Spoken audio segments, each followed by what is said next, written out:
check.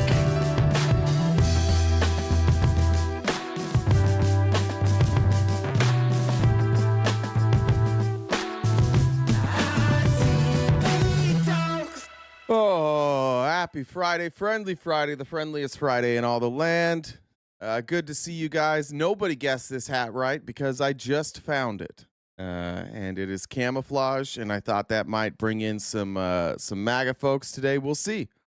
I thought the camouflage would work. What do you guys think? I probably need to put on some I could put on my face hiding sunglasses. That would work. Do that. Boo. Boo-hoo. Oh, boo-hoo, not boo. Okay, I'm glad we're not booing the 49ers hat. Welcome, everybody from Twitch, everybody over from TikTok and YouTube. YouTube still, I don't think they like us very much, so we might have another calm day here with RTP, and it's Friendly Friday, and that's good timing for it. I was a couple minutes late because I just came across this clip, and I didn't even add it to the outline yet. Let me pull it up. And that's how I wanted to kick things off today. But just a reminder, as you're coming in, if you can like and share this, that'd be great. We are still sort of demonetized. One of our videos, we got the appeal reversed, but it's still showing that they're not going to recommend our content. So it may be a little while before we can get that sorted out. Until then, if you could help us by sharing this with your friends, engaging with our content, that would be a great amount of help. But let's start things off with the necessary conversation. Okay. And I want to see really great work here by Chad with his mom. Dad's not there. I think Dad needs to take some breaks sometimes. I think this one would have broke Dad's brain, so maybe they didn't include Dad, but this is incredible. I want to read you now, before we go to our first topic, a quotation, okay? And I want to see if you agree with this or disagree with this. Are you ready? Yes. When a foreigner resides among you in your land, do not mistreat them. The foreigner residing among you must be treated as your native born. Love them as yourself. Do you agree with this? Is the foreigner, well, he would not be an American. He wouldn't be an illegal. Who cares? So you disagree with it? Maybe. I'll read it again. When a foreigner resides among you in your land, do not mistreat them. The foreigner residing among you must be treated as your native born. Love them as yourself. Oh, I agree with that. Love thy motherfucking neighbor. Okay, so then you're against Trump's immigration policy. No, I'm not. If you are not a citizen, if you most of you have caught that this is from the Bible. It is alarming how few Christians catch this. And by the way, as somebody who was like born and raised in a Christian household and a Christian area, most people that are Christian don't read the Bible. It's pretty boring, and they say that they love it because that's part of the culture. But most of them have no idea what's in the Bible.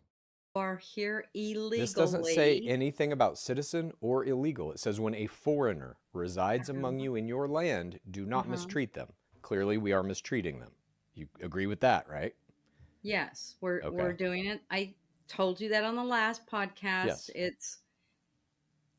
It's going down the wrong way. Right. But within these cities, if our own mayors, our own governors can't protect these people, our government has to step in. Protect who? The United States citizens. The people who are doing damage to the United States citizens are ICE. They're dragging them out of their houses. The blank stare there by her. Oh, yeah, that's right. They're zip tying them. They're arresting them. We're going to get to the Chicago invasion. I want to just complete this quote and let you know where it's from. When a foreigner resides Donald Trump. It's probably from Donald Trump. Quite the opposite. When a foreigner resides among you in your land, do not mistreat them. The foreigner residing among you must be treated as your native born. Love them as yourself. For you were foreigners in Egypt. I am the Lord your God. It's from Leviticus 19:33, the Bible. These are the words of your God. Okay. Trump is going completely against them. You see that, correct? He's getting illegals out of our country that did not come here the correct way. How are you doing this? I feel this in my fucking soul. when you say something to MAGA and they're stuck, especially if it's somebody you love, and they just go. She's like, well, here's what he's doing. They just go off on what's happening because she's stuck. She has no idea. It is an alarming thing to like, especially if it's your parents or somebody that you care about who like their whole life it's been Christian, Christian, Christian, Christian. And then you show that it's not Christian and they just like start repeating talking points. How are you doing this is what I feel like every day. I think a lot of you guys feel that way too. Like, how the fuck did you just do that?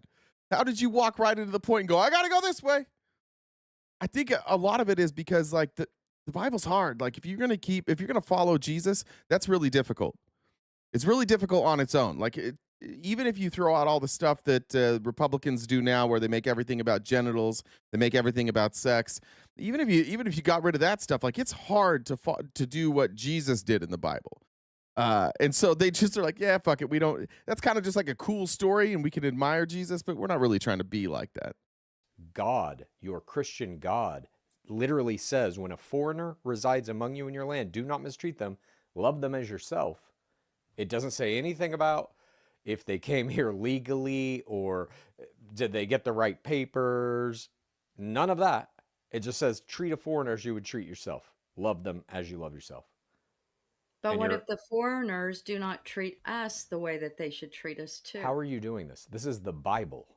Oh, quit putting me in a little box. What do you mean in a little box? Do you agree with the Bible? Yes. Okay. Well, here you're disagreeing with it in service of supporting Trump. You see that, right? That what Trump is doing is opposed to what the Bible says to do. How many hours did you stay up just to entrap me on this one? Entrap you? Yes. Just when you get stuck, just play the victim. That's the whole MAGA brand. Say whatever the fuck you want. If you get pushed back, now you're the victim.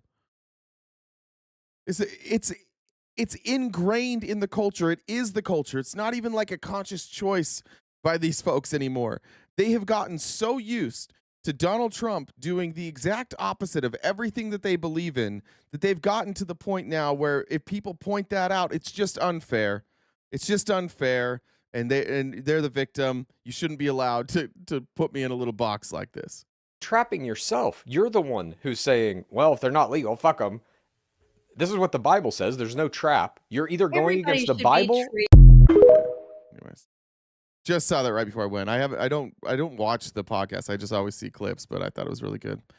Today's not going to be a super heartwarming day. I don't think today at the end of this you're going to walk out of here and go, good. Now I feel good about where things are going. We're going to talk about the economy most of the day today, and I got to admit I didn't sleep much last night because my brain was going, and that's a problem for me sometimes. And I watched a bunch of different videos, read some articles, and I've tried my best to take what I went through yesterday and condense it down into a palatable way. We'll see. We'll see if I'm any good at that or not. But today's not going to be a good day for that. And I think this is actually a good synopsis as we go in, like to set the stage. Jackie sent this to me on Twitter. Jackie sends me a lot of stuff on Twitter, and I always forget to say thank you. It's a little bit longer. I'm going to speed it up. This is DMONCREA. I don't know how to say that. Demon Crea, whatever it is. I'm going to speed it up because she just talks a little bit slow. But I think it like kind of lays the groundwork of the show. All right, this is my last video, and then I'm going to go to bed. It's the most sobering video of all, and it's the one that I've been procrastinating about doing. Shout out to SHTF. Shit hits the fan for giving me permission to share some of this with you. How do I start this? When do we ever feel that way? You're right. My bad. I don't need to. I guess I don't need to say that. We're covering Donald Trump. I don't need to tell you today it's going to be a bad day. All right. Well, anyway, so if you've been here, if you've come here, and especially it seems like after the rallies, the protests, whatever, on the 18th, a whole lot of people started thinking ahead. They took off their rose-colored glasses and started prepping. I haven't been accused of fear-mongering in a little bit. And a few people who Yeah, was sure. laughing this off, have reached out to me. So something changed, something shifted in the atmosphere. So here's what it's going to look like when shit hits the fan. Basically, in a 90-day timeline for how events will happen, what is likely to occur. So if the government shutdown continues, 42 million Americans will not have their SNAP benefits funded. The government shutdown isn't just, politicians taking a vacation and getting their paychecks while other people get furloughed and have no money of their own. It's about the new fiscal year starting, and that's when appropriations happen and things get funded. So if you saw 7 million people attend the marches, the parades, the rallies across America on the 18th, that was 7 million. 42 million people won't have their SNAP benefits at all. He's not bothered. You also know that 2.4 million people were slated to lose their SNAP benefits. It is interesting. Like, they're bothered that people went out in the streets. They're bothered that people were bothered by it, but they're not bothered by the reality. Entirely, or have them permanently reduced under the big beautiful bill. You also know that this whole argument has been not about illegal people getting their benefits. You also know that this isn't about illegal aliens getting medical benefits. This is about subsidizing the ACA, affordable health care, or otherwise premiums will rise so much so that a whole bunch of people will get kicked off their medical care because they can't afford it. So these are some of the things that we're facing right now. So in the House and in the Senate, they're playing chicken. And so thanks to you for thank you as always for what you do. Happy weekend. Thank you, Leanne. FOD said you're in my sleepless, the crash is coming world. Yeah, I've been there. The president has been threatening military action against the citizens and violating posse comitatus. He knows it's illegal. He's still doing it anyway. They're reporting here where I am that the troops have arrived here in Alameda, Border Patrol and ICE.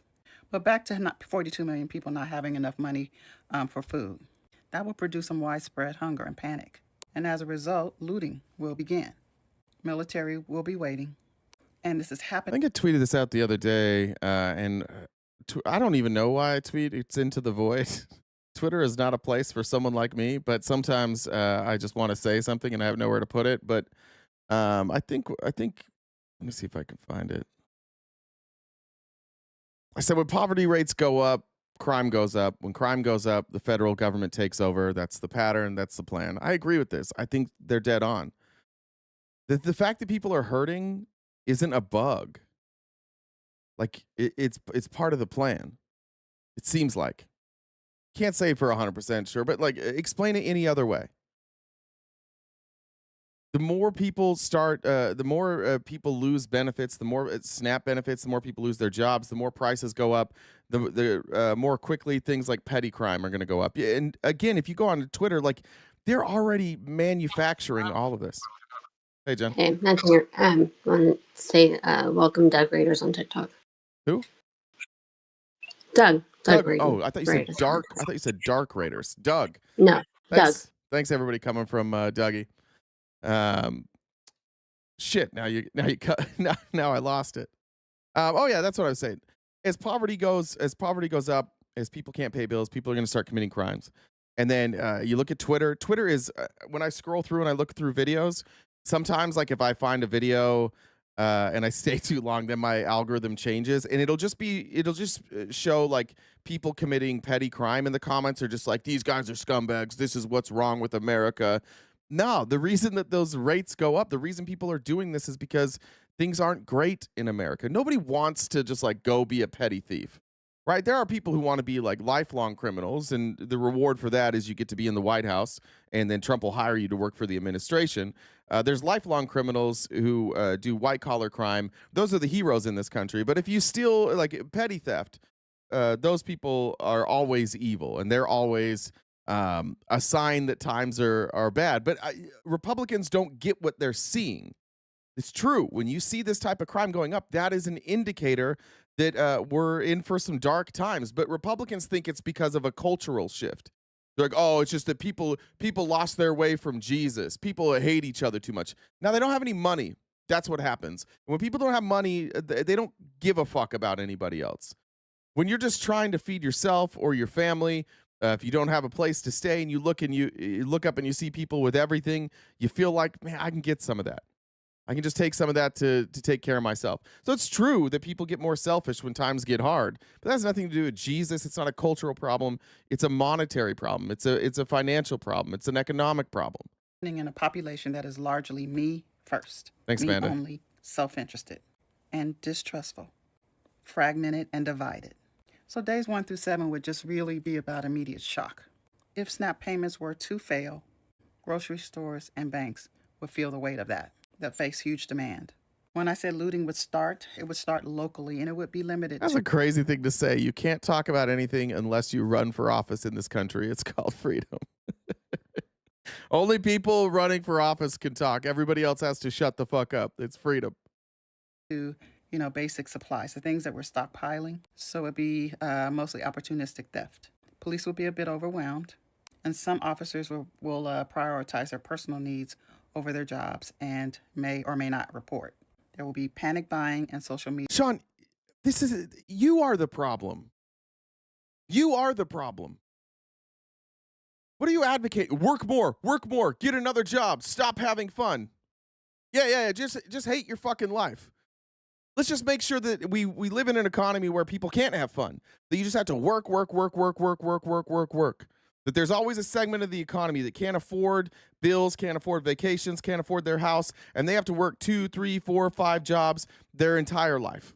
Yeah, really, that'd be fucking awesome, Sean. Yeah, keep licking those boots. Guys, this is the system that we're in, and we have to follow the rules. And if things are getting worse and you can't afford things, it's the system that we're in. Lick their boots and follow their rules, guys.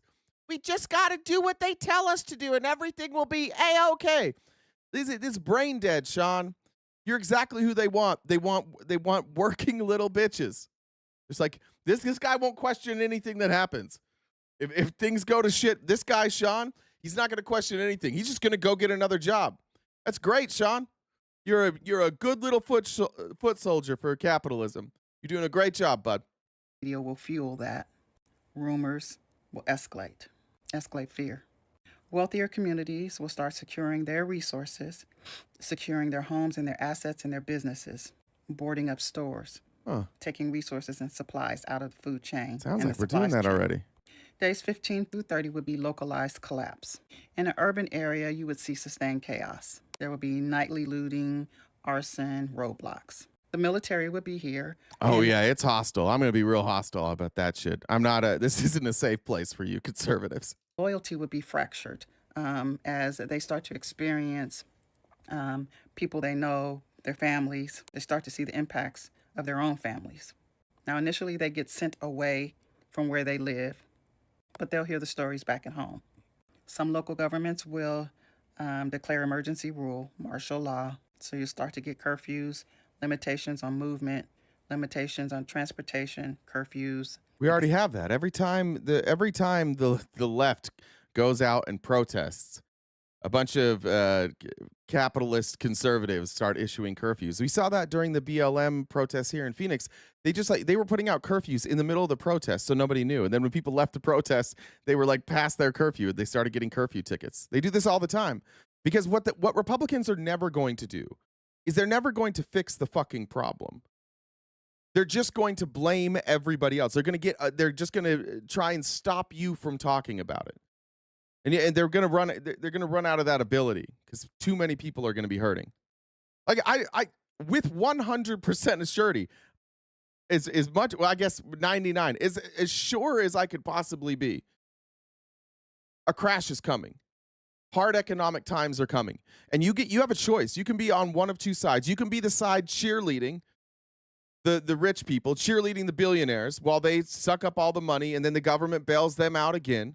You can do that and you can extend this problem and then you can get back to complaining about the debt even though it's your guys' fucking fault. 60% of the debt came from 2 tax cuts, Bush and Trump. Never forget that. It's 38. I think we just hit $38 trillion in debt. Cut that in half if we didn't elect George Bush and Donald Trump. More than in half. If we didn't elect George Bush and Donald Trump and they did those stupid tax cuts. And then go back to listening to these dipshits who every fucking time come out of a recession like, we need to cut taxes. We need to cut regulation. And then we just go through the same cycle again. You could be that person or you can be somebody that advocates for change. But like the last one was in 2008. You guys were alive. It's not like we're not waiting a century. You should have a memory of 2008. You should know what's about to happen. If you paid attention at all to what happened in 2008, you should know It's on the horizon again. And when you saddle up with the MAGA people, you're saddling up with the people who got bailed out, the people who caused and got bailed out for the financial crisis in 2008. It's the same people. I don't mean like the same type of people. I mean it's the same fucking people. And then we went out, we had all these protests. This is where the Tea Party started. Your whole movement, the whole MAGA movement.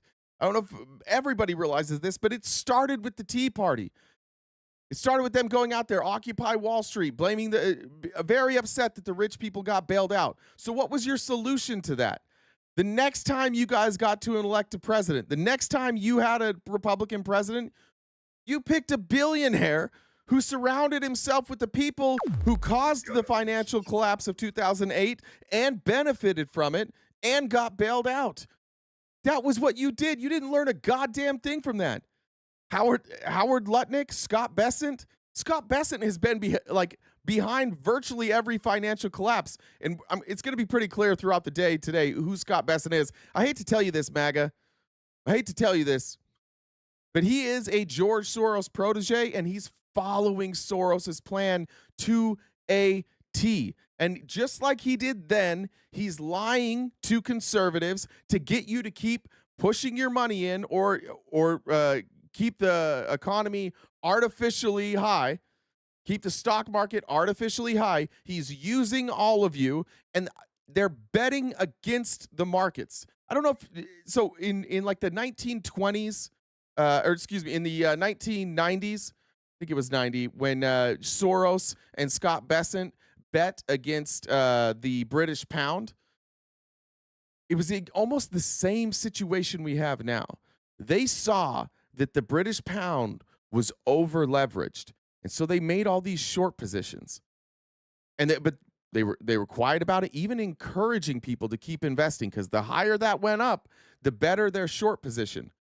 So Scott Bessent, who led the British office, who was chosen by George Soros to lead that British office, shorted that currency, all the while cheerleading it. And they're doing it now too, his friends. There's three main funds that are shorting currency right now. They're all Soros-related funds. They're all friends with Scott Bessent. And they all started shorting it when Bessent got in there. I think you guys have a mole. I think you got a problem there. Said that already. And rationing. Border states, particularly states that are red versus blue, may have de facto restrictions on entering and leaving. They definitely will have controlled checkpoints in the major highways. And then this is partially the Democrats' fault, but I'm talking about you, the voters, right now. This is not a Republican or Democrat issue. However, and historically not a Republican or Democrat issue, but you guys aren't Republicans anymore. You're unrecognizable to Republicans. You are fascists. You are authoritarian. You are bootlickers for Donald Trump. Trump's not a Republican. Trump, this isn't even both sides. It's a new side. It's just blatant crony capitalism and corruption. You think Trump doesn't know that this shit's about to explode? You don't think the people around him know that this economy is about to crash? Well, you'll see. If you stick around, you might learn some things today. You might learn that they're selling you out. Small gangs and militias will develop, first primarily to secure survival resources. Days 31 through 45, the federal government will start to intervene, partially. It's likely the president will declare a national emergency and start to declare insurrection in certain hotspots. Everything that I've talked about around martial law on my page, you can go look at those videos, but that's when federal troops would take over. And they will attempt to impose order. I'm going to end it there.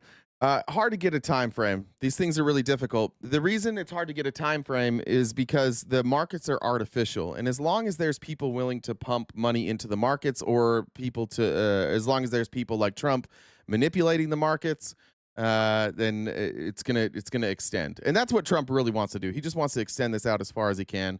They are playing some games. I think that they think they can save this, but they're not telling you how they're trying to save it. And that's where we'll get later in the show. But it also requires a long-term strategy, and it requires that American people are going to have to suffer and not blame Trump. Yeah. I don't. Yeah, I know you didn't see this, but on YouTube, we got a raid over on YouTube. I've never seen that before. Oh shit! Who raided? Radical Coder. Radical So I don't- Coder. Oh, thank you. Yeah, it popped up at the top. But yeah, just Thanks, wanted to mention. First time I'd seen that. I didn't even know that was possible. Thanks, Radical I didn't Coder. either. We need to start setting up raids on YouTube, I guess. I didn't know that. Do you want to? There's been some. Let me finish messages. this. Yeah, let me finish this real quick. Amy said 15 million empty homes and 771,000 homeless. My daughter lives in a neighborhood in Queen Creek, Arizona, full of empty homes that are rentals only. Many neighborhoods just like hers. Yeah.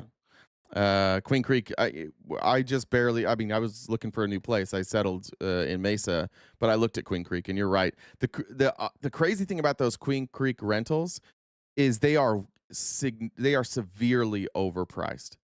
People bought those at peak market. People bought those during the COVID shutdown when the house prices were spiking. So they want like $2,500 for like a 3-bedroom house in Queen Creek, which is insane. If any of you don't know, like Queen Creek is part of like Phoenix Metro, but it's like this little town that they built, and they built it kind of out there, and they thought it would expand all the way. And then there was going to be a freeway that went out there, but then when you had the collapse in 2008, it just never really expanded. So you're not that far from Phoenix, but there's basically one way in and one way out, and it's always loaded with traffic. And so it's not a great place to live. If you're going to go to Queen Creek, it's because you're going to save money, but now you can't even save money there. So that's a good point. Amanda said, happy Friday. I read that one. Let's see. Let me pop into Jen's messages. Ryan said, for the goal, keep up the hard work against the cult of crazy. Appreciate that. Oh, Radical Coder. Oh, it's Ryan. Oh, okay. You guys know Radical Coder. I didn't know that was his name. I think it's Ryan. Sorry, Ryan, if the Radical Coder, if that's wrong. He's been up on panels with me from Raging Tomato. He's like the lib that hangs out with Raging Tomato. Good guy. I think it's Ryan. Sorry if that's wrong, but I know who that is now.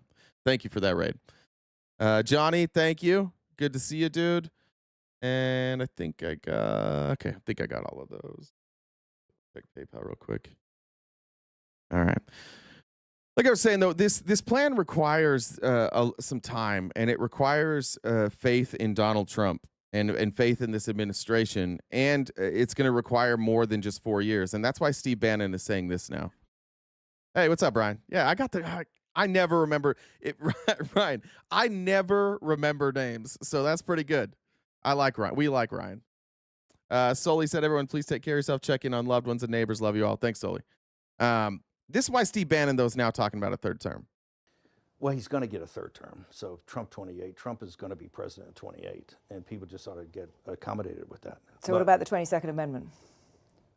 There's many different alternatives. At the appropriate time, we'll lay out what the plan is. But there's a plan, and President Trump will be the president in 28. We had longer odds in 16 and longer odds in 24 than we got in 28. And President Trump will be the president of the United States, and the country needs him to be president of the United States. We have to finish what we started. And the way we finish it through Trump. Trump is a vehicle. I know this will drive you guys crazy, but he's a vehicle of divine providence. He's an instrument. He's very imperfect. He's not churchy, not particularly religious. Those sound like wins for me. Normally that's a win. I don't want my politicians being particularly religious. But he's an instrument of divine will, and you can tell this of how he's pulled this off. We need him for at least one more term, right? And he'll get that in 28. You're not driving me crazy. I'm trying to understand. That's a good question. Why do they think Trump will live long? He's old and sick. I don't think they think that. I think that Steve Bannon, he's telling the truth right now. It's really not about Trump. It's that he's useful to them because and if he said it more honestly, what he would say is, we need Trump because Trump gets people to believe and do fucking anything. Even if it is absolutely insane, even if it's the dumbest shit you've ever heard, his base will do it and all the Republicans will go along. So when he says Trump's a tool, that's what he means. He means like literally we can just use this guy as a tool and everybody will just go along with it. I think that's why it was good to start with the necessary conversation and watch that woman like choosing between Trump and God and just like, Trump. The coherence of the things you've just told me in the last few minutes. On the one hand, you've said the Constitution is fit for purpose. Secondly, you've said that President Trump needs another term, even though the 22nd Amendment makes pretty clear that he cannot have another term. Why does it make that clear? Because he's on his second term already. At some point in time, we will make sure we go through, Zanny, and define all those terms. But even... Everything's a fucking secret. How come Republicans, if there's any of you here, how come none of your people will tell you what the plan is? Why is it always a fucking secret? Why is Project 2025 the first of 4 plans and you haven't read the other 3? Why won't they tell you how he's going to run in 2028? And why are you so comfortable living in this space where your leaders consistently tell you every day, we're not going to tell you shit. Just go out there and defend it. And you're like, okay, there we go. Got to defend the Trumpy today. It doesn't bother you that you don't fucking know and they're telling you like you don't even deserve to know? They never fucking tell you. Shane said, let's not forget they're building track homes specifically for rentals and not just to purchase. Lenders are targeting rental construction rather than new home sales. We have a ton of those, like those little mini homes that are going in, and they seem it seems cool until you realize like they're buying up all the land. That's what we started yesterday with Andy Biggs complaining that are in Arizona they're not letting these manufacturers just build wherever they want and do these giant developments. That's why. They don't want you to have anything. They don't want you to own your home. They don't want you to own land. They don't want you to have access to equity. They just want to take as much as your money as they possibly can. And that's not even like, it's not hyperbole. That's what capitalism fucking is. That's what our economy is. That's what being American has turned into. Who can get the most money? And the system is designed to extract wealth, money, currency from everybody else. The better you are at extracting currency from everybody else, the more power you have, the more likely you are to influence policy and government. Even if you find a way to undermine you will be undermining the spirit of that amendment, even if you find some way around it. And to those Can the American people, if the American people, with the mechanisms that we have, put Trump back in office, are the American people tearing up the Constitution? Would that be tearing up? Well, Yeah. Yeah. Of course. This is Steve Bannon's brand of populism. That's the type of populism that Donald Trump is. And he's created this culture now where nobody cares about the Constitution. They've even like gone away. They're like, don't study things, don't use facts, don't fact check things. Don't worry about the Constitution. It's about common sense. And they sell you on an idea. And if that idea is unconstitutional, you go, well, it's just common sense, so let Trump do it anyways. Whether it's common sense or not. Like, these mass deportations, these are not common sense. This is the dumbest fucking way possible to get rid of people here who are here illegally. It's the dumbest, most expensive, most ruthless way fucking possible. But they tell you not to think about that. Don't think about that it's stupid, that it's ineffective, that it's not cost effective, that it also hurts our economy. Don't think about that. Just think about someone did a bad thing by being here illegally, so they gotta go. Tell them it's about law and order, and they won't fucking care that it's not law and order anymore. Law and order requires laws. Order requires order. We have neither law nor order. We have absolute anarchy. That's what we have by MAGA. Would the American people be going against the spirit I agree of the with you, Constitution, Cassie. ma'am? I think yes, actually, because I think what you will end. Nah, Jeff, we don't lack common sense. We read shit, and you're lazy as fuck. Republicans are the laziest fucking people, intellectually, the laziest fucking human beings in this country.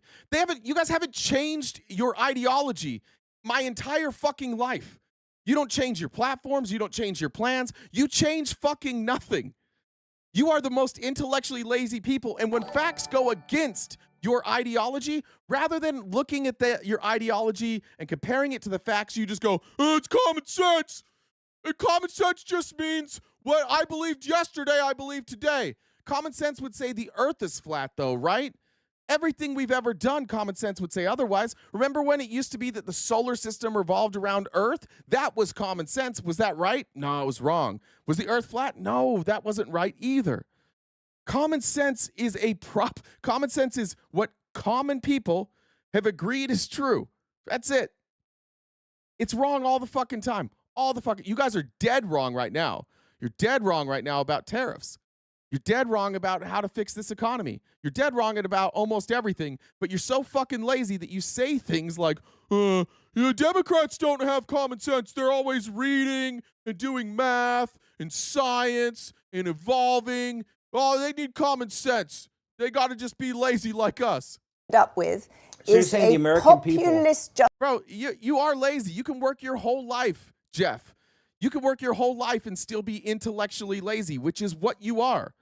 It doesn't change it. In fact, you probably spent your whole life just working and not thinking about anything. And now you're still not thinking about anything. You're just mad that you're confused about what's happening right now.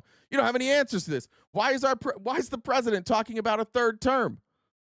Can't have 3 terms. Oh, it's common sense. Oh, it is? justification for a quasi-dictatorship. That's not true at all. Trump That's works, what it sounds like. It's not. Trump is a dictatorship. Did you just see the compromises he had to make on the big beautiful bill? No. You see the compromises he has to do on every. No. What compromises did Trump have in the big beautiful bill? What were the compromises? Somebody name one. I don't even know what Steve Bannon's talking about here. They didn't compromise. They wouldn't even allow like debate. They just were like, this is what we're doing. Go for it. Everything on accommodating Zelensky, on what President Trump is nothing but a series of negotiations to kind of keep this thing rolling forward, where he's having trade-offs all the time. But Steve, you've just spent the last 20 minutes telling me we have to smash the other side. There's no room for debate. There's no room for compromise. We must smash them. And now you're telling me this is a negotiation. I mean, that's no. I guess that's why it seems to me some kind of tension First there. off, the only way President Trump wins in 2028 and continues to stay in office is by the will of the American people, okay? And the will of the American people. Do you hear? Everything with them is rhetoric. That's not an answer to what she said. This is a new subject. I don't think Republicans know how to communicate with each other. This is gibberish. I mean, like, that's a new subject. That's not answering her question. It's not even remotely close. It's just that they have a narrative and they stick to it. And it's confusing. And so Republicans, when they get confused, they're like, oh, I think this is just politics. I think politics is just confusing. We say what we believe, they say what they believe, and then you decide. That's not what's going on here. This is supposed to be a conversation. She asked a specific question, like, how did you just say that, like, we cannot compromise with Democrats at all, we can't negotiate with Democrats at all, and then say it's a negotiation? How can it be both of those things? You're saying don't negotiate, and then you're saying it's a negotiation, and he's like, Trump can only win with the support of the American people. Okay, that isn't even close to an answer, though. Is what the Constitution embodies, and so I think we're going to be in good hands there. We need to finish what we started, and President Trump is the instrument, a providential instrument to finish this job. Hold on, Josh. Are you saying that the compromises the big beautiful bill had were sick leave, Medicare costs, child tax credits? So Trump didn't want to do child tax credits? I don't know what you mean by Medicare costs and sick leave. What are you talking about? Go ahead and explain that to me. Go ahead. Trump had nothing to do with that, by the way. It's another fundamental misunderstanding of how this works, and a real glimpse into how Steve Bannon and Republicans view everything. It's Trump. Guess who didn't negotiate that bill? Ever. Guess who was never involved in a single negotiation? Donald Trump. Anything that you're talking about right now happened in Congress. That's why I'm wondering, like, where was this negotiation from Trump? He didn't sit down and negotiate with anybody. You guys got to stop this shit. The president is not a king. Do any of you understand how, like, government works? Do any of you understand the 3 branches of government? That's a crazy thing for you to say. When I said he didn't negotiate anything, he didn't compromise, and then you give me stuff that happened in a different branch of government. Your entire world revolves around Trump. Everything that happens you think is Trump. It's not. He's one branch of government. He is not the king. I know you guys treat him like that. It's not supposed to be that way. What's up, Jen? I figured it would be a good time to come do announcements since Jeff's very upset about not donating to us, So I figured it'd be a good time to come up and do my Hold on. Somebody just said he was in debates. You guys are out of your goddamn minds. Sorry. Who was in debates? I don't know. We were talking about negotiations, and somebody just said he did debates. That's not. I don't think they know anything. I think there's a real chance that Republicans have no idea how any branch of our government functions. It is weird in real time to watch that. Yeah, no, definitely not. They hear something that Trump says, and they just believe it's true. So, I mean, we've seen that so many times. It doesn't matter. They don't fact check anything. Trump said it's this way, so they think it is. But anyways, big boss on TikTok. It's all right. It's what I do. I interact, so it's okay. Anyways, if you guys haven't already noticed, we do have a gift goal in that top. Depending on where you're watching, we've got a gift goal. RTP is going to update the remaining balance if he hasn't already. So we need to hit that each day to keep the show going. This is our job. We do this each day, Monday through Friday from 9:30 to 1. So if you guys could help us out and knock out that gift goal, that would be fantastic. It is Friendly Friday, so we will be the last hour of the show. Typically, we try to bring on friends. If you're in the Discord, you come and join us for Friendly Friday. But we need to hit that goal before we can get to there. If you haven't subscribed to us wherever you're watching, please do that as well. We've got a members-only event coming up this Monday. So if you're a paid subscriber or member, depending on where you're watching, you'll be able to join us for that.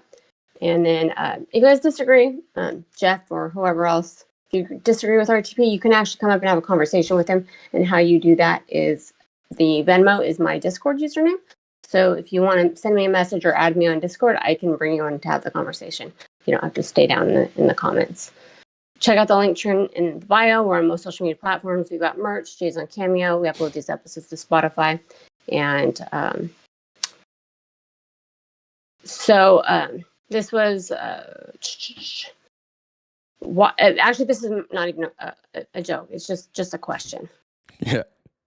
Why do we pronounce the G in longevity twice?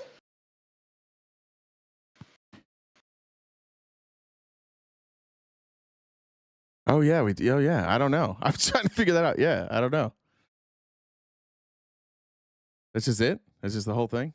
That's a good question. That's it. It's just something that was in my brain. Should be two G's or two words. Yeah, I don't know. That's a Why valid. do we say longevity twice? Because English is fucking stupid. I think that's the answer. Yeah, it really is. It's the dumbest fucking language. Makes no sense. Yep. All right. Thank you. Longevity. Yeah, you do. Or is it a J the second time? By the way, anybody who wants to come up and talk to me, like Jen said, you're welcome to do so. Just message Jen on Venmo. RGZ said Jeff 10 brick can kick rocks with flip flops. Vicky said making Jeff mad fun. Thank you very much for that, Jeff. I appreciate you. And I'm not in my mom's basement. I'm in your mom's basement, and that's not the only dark place I've been in with your mom. So think about that for a minute while we talk about Donald Trump throwing an absolute fucking temper tantrum. Last night, he tweeted this out. The Ronald Reagan Foundation has just announced that Canada has fraudulently used an advertisement, which is fake, featuring Ronald Reagan speaking negatively about tariffs. The ad was for $75,000. They only did this to interfere with the decision of the U.S. Supreme Court. Listen, this is how Trump thinks. Like, this is just a glimpse into his head. They're running an ad. Canada's running this ad because he's fucking them over, and it's fucking over Americans. And Donald Trump can only think like it's about the Supreme Court because it's easy for Donald Trump to influence his Supreme Court and other courts. Tariffs are very important to the national security and economy of the USA. Based on their egregious behavior, all trade negotiations with Canada are hereby terminated. Thank you for your attention to this matter, President DJT. This dude just canceled trade negotiations over a fucking commercial. This is the child that you have chosen to lead your party. This guy's got it. He's really got it figured out. He's really got it, guys. When people make a commercial he doesn't like, he threatens countries. He just extends the tariff war. The tariffs are a way for Donald Trump to be a whiny little petulant bitch. And if you guys understood any of this at all, and stick around, please, because you might learn something today. You might find out how fucking stupid this is. But, like, Our president just stopped negotiating with our closest trading partner because they put out a commercial that he didn't like. That's what happened. And you guys, that's what you do. Canada owes us billions. Do they? Does Canada owe us billions in what? So should we cut off trade with them? All right, keep going. Here's the original clip. Now this is the problem Trump has is the clip wasn't actually Ronald Reagan. They laid videos over the top of it, and they only used the audio. And perhaps somebody needs to explain to Trump that you can extract audio out of video, and you can play the audio by itself, and you can even put in a different video and without the original video. Hopefully somebody has explained it to him, but here's the original video, and why I said earlier that Republicans are, like, they don't know what Republicans are. You guys aren't Republicans. You are so far removed from Ronald Reagan. Because Ronald Reagan had a lot of dumb, bad ideas because he was a rich dude surrounded by rich dudes who wanted everybody's money. Donald Trump's a fascist, and that's why they seem so different. Throughout the world, there's a growing realization that the way to prosperity for all nations is rejecting protectionist legislation and promoting fair and free competition. Also, real quick, nobody gets to ever talk about debts that people owe until we do reparations. Okay? If you're in here and you're like, Canada owes us money. Russia owes us money. yeah, reparations. If you think paying bills is important, reparations. If you think paying bills are important, Donald Trump's got a whole lot of bills to pay around this country. If you think bills are important, maybe we don't pardon George Santos. Maybe the $1 billion in bills that people owed that Trump pardoned, maybe we don't do that anymore, right? But you don't give a fuck about that. You just want to make an excuse for why it's okay that this bitch-ass president threw a goddamn temper tantrum and cut off trade negotiations because of a commercial. And because you're so far in the cult, your knee-jerk reaction is just to defend him. So you're like, actually, the reason that he did this is it's about paying your debts. Shut the fuck up. No, it's not. If you cared about paying debts, reparations, 40 acres and a mule, adjusted for inflation, do it. But if you're not going to advocate for that, then you don't get to talk about paying debts. $38 trillion in debt, our country is. 60% of that due to George Bush and Donald Trump. If you're not going to talk about that, then shut up about paying our bills. Donald Trump has filed bankruptcy like 7 times. What did that do? It absolved him from paying his debts. Well, it's actually really smart. No. It's a loophole created by rich people so they don't have to pay their debts so that it gets saddled by the American public. You don't care about anything. You have zero principles. There's not a single fucking thing that you say you believe in that you won't immediately, in an instant, change your mind on if Donald Trump takes the opposite position. You know that that's true about yourselves. You absolutely know that. You just refuse to change because, like we mentioned earlier, you are intellectually lazy, and changing your mind takes effort. And it also takes a little bit of humility, which you also don't have. So we have this real fucking problem where we've got the most confidently dumb human ever to occupy this country as president, and everybody's like, oh, all you have to do to be successful is be confidently dumb, learn nothing but state your opinions as fact. Okay, let's do that. That's why we are where we are. That's why we can run up debt numbers under Republicans every fucking time that far surpass anything the Democrats do, and you guys will still say it's Democrats who don't care about the debt. It's Democrats who spend too much money. It's you. 60% is you. That's a problem. Now, there are sound historical reasons for this. For those of us who lived through the Great Depression, the memory of the suffering it caused is deep and searing. And today, many economic analysts and historians argue that high tariff legislation passed back in that period, called the Smoot-Hawley Tariff, greatly deepened the Depression and prevented economic recovery. You see, at first, when someone says, let's impose tariffs on foreign imports, it looks like they're doing the patriotic thing by protecting American products and jobs. And sometimes for a short while it works, but only for a short time. What eventually occurs is, first, homegrown industries start relying on government protection in the form of high tariffs.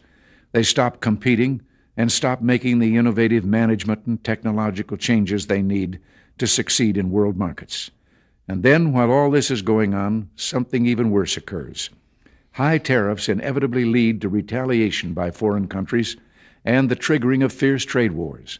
The result is more and more tariffs.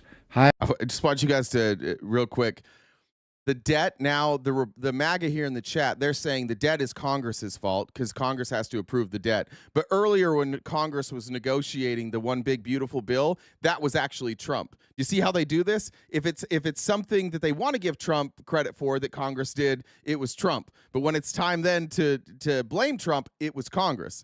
It's a really great way to live your life. Just whatever is good is Trump, whatever is bad isn't Trump. He has literally said that. Like out loud multiple times.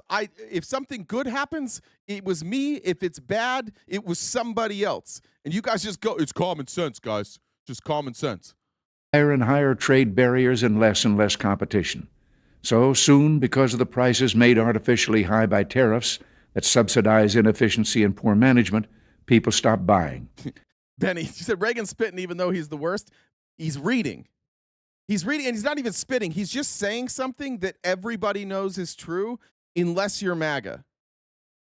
He's telling the truth here. Tariffs are something that the wealthiest people amongst us ask the government to do to protect their businesses, even though it fucks everybody else up. That's the reality. Like, tariffs can help if they can be useful if they're targeted, which they're not, because these are universal tariffs, and they're being pushed by people who want that protection, who also don't give a fuck about the country, who also don't give a fuck about you guys who are defending them. It's killing us. Then the worst happens. Markets shrink and collapse, businesses and industries shut down, and millions of people lose their jobs. The memory of all this occurring back in the 30s made me determined when I came to Washington to spare the American people the protectionist legislation that destroys prosperity. Now, it hasn't always been easy. There are those in the Congress, just as there were back in the 30s, who want to go for the quick political advantage, who risk America's prosperity for the sake of a short-term appeal to some special interest group, who forget that more than 5 million American jobs are directly tied to the foreign export business, and additional millions are tied to imports. Well, I've never forgotten those jobs, and on trade issues, by and large, we've done well. Yeah, that's what Trump was upset about. He just didn't see old Ronnie there. By the way, also, he would just say Ronald Reagan fucking sucks. Have you ever noticed that Trump doesn't, when they talk about best presidents, he doesn't say Reagan? He's competitive with Reagan. Who said that the other day, just barely, about, where was that? Robot Jane, I hate Reagan and everything he ever stood for, but listening to an Alzheimer's sufferer speak more clearly and articulately than whatever it is we have is wild. Yeah, it's tough. Amy said most of U.S. debt is owned by Japan, China, and UK. We need to pay our debts. Yeah, well, I think most of our debt is owned by us, right? The majority, but we still don't pay it. And that's actually, I'm glad you brought that up, Amy, because that's going to be the bulk of today's show. Burnout Medic said, do you think Trump will claim ownership of the White House edition because he is paying for it? I mean, you guys, we really think he's building this thing and then he's not going to use it? We think he's going to build this massive ballroom and then just bounce? I don't know. I have no idea. You're kind of, I think you're right on that though, Jen. I think you're getting real close to the truth. Let me check comments here. Thank you, Jamie. Charlotte said furloughed, no pay, no reason you don't get paid. Thank you, Charlotte. And Jackie said love you too, Jackie. And thanks for that clip earlier. Here was Doug Ford saying that they were gonna do this, that they were gonna make this commercial. This was on October 14th. So I guess we should have seen this coming. I missed this announcement, but this is why they ran that ad. Let's take Ronald Reagan's words and let's blast it to the American people. And our first launch is going to be on every major network. Maybe one may not get it, and we'll talk about that at a later date. No, it's actually CNN, to be honest with you. They're a little nervous, but Fox and other people, but we're going to launch a $75 million ad, And we're going to repeat that message to every Republican district there is, right across the entire country.